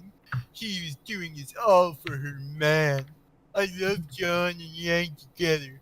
Hopefully Blake will get some love from John. This was supposed to be Nightshade, correct? Quit. Yes, it is, and this fucking person has a fucking Yang. I just want to say, Corporal, I'm not done. this person is using more punctuation than the other guy. Yes. Okay, go on. Questions, if you don't mind me asking. Number 1, will we see Weiss and her family eventually in your story? Number 2, will we see Yang, Mom, Raven in your story? Number 3, Camilla's semblance was somewhat confusing for me. Oh, fucking shit. Did she have the power Did she have the power, the alternate history reality of how you can turn out depending on the choices you make in the present? Or am I close, or am I completely wrong about her power? Number 4, will John Arc unlock his own aura in semblance? Will Yang / Blake unlock their aura in semblance? Well, Yang already has it unlocked, you stupid fuck. Number 5, will Ruby play a bigger role in your story? Will Ruby become a lover of John or stay a friend? Number 6, when will we see Pyrrha, Ren, or Nori in your story? Will you keep them human, or will you make one of them a final? Will we see Sun in your Ooh, story? no. There he goes. Number 7, why don't John seem worried about Cinder since he found out from Yang that Cinder planned to get rid of him once he gives her an heir? I believe that is all my questions. Thank you for awesome chapter. I can't wait for the next one. Sorry about all the questions. God, my Maybe if this jaw hurts. chapter was about that, we can get a reaction, but it wasn't. Oh my god, my jaw hurts from doing that voice. Holy fuck. Oh my god. Just saying, imagine a chapter about that when we get a reaction. A reaction. That would be a better story. Sadly, it is not that kind of story.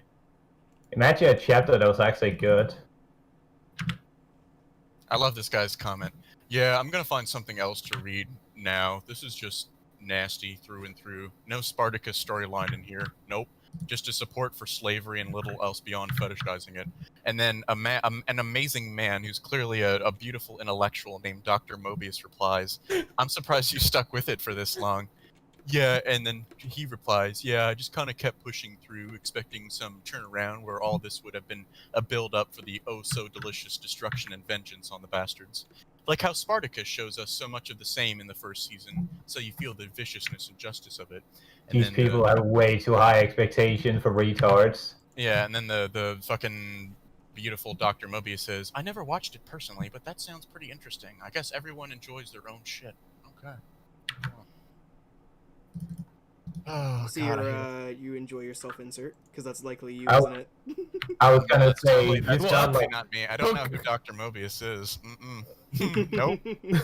I was gonna No. say, you jerk yourself off just as much as Kitty does. No. Oh, on this single plot point, sure. I'm just going through all these comments now. The fucking comment next chapter. How old are these virgin twins? Okay, cool. Let's see what I'm just gonna keep reading through these comments because these comment sections are just fucking glorious. Well, you do that. I tell you, these people like they're here for the rape and the random violence. Oh, Okay. look, somebody with a good point. Oh, come on. I'm pretty sure we've had more sex parts between Saffron and Blake than we had of John and Blake. Oh, wow. Yes. Somebody's fucking right on this. Yeah, this With hey, that remember how this said- story is labeled as a Nightshade fanfic? With Yeah. that said, I'm gonna call the stream here. Everybody, you got it. far. We can't just Good stop now. night, then. Yes, I still got fucking 3 am. hours left. No, we do not have 3 hours left. I have to work on my own fucking book. Thank you very much. All right, you have something personal, like you have something important to do. I forgot. My bad. Kitty, something important to do. I mean, if you want to work on your book or whatever, I could just continue to fucking read while you do that.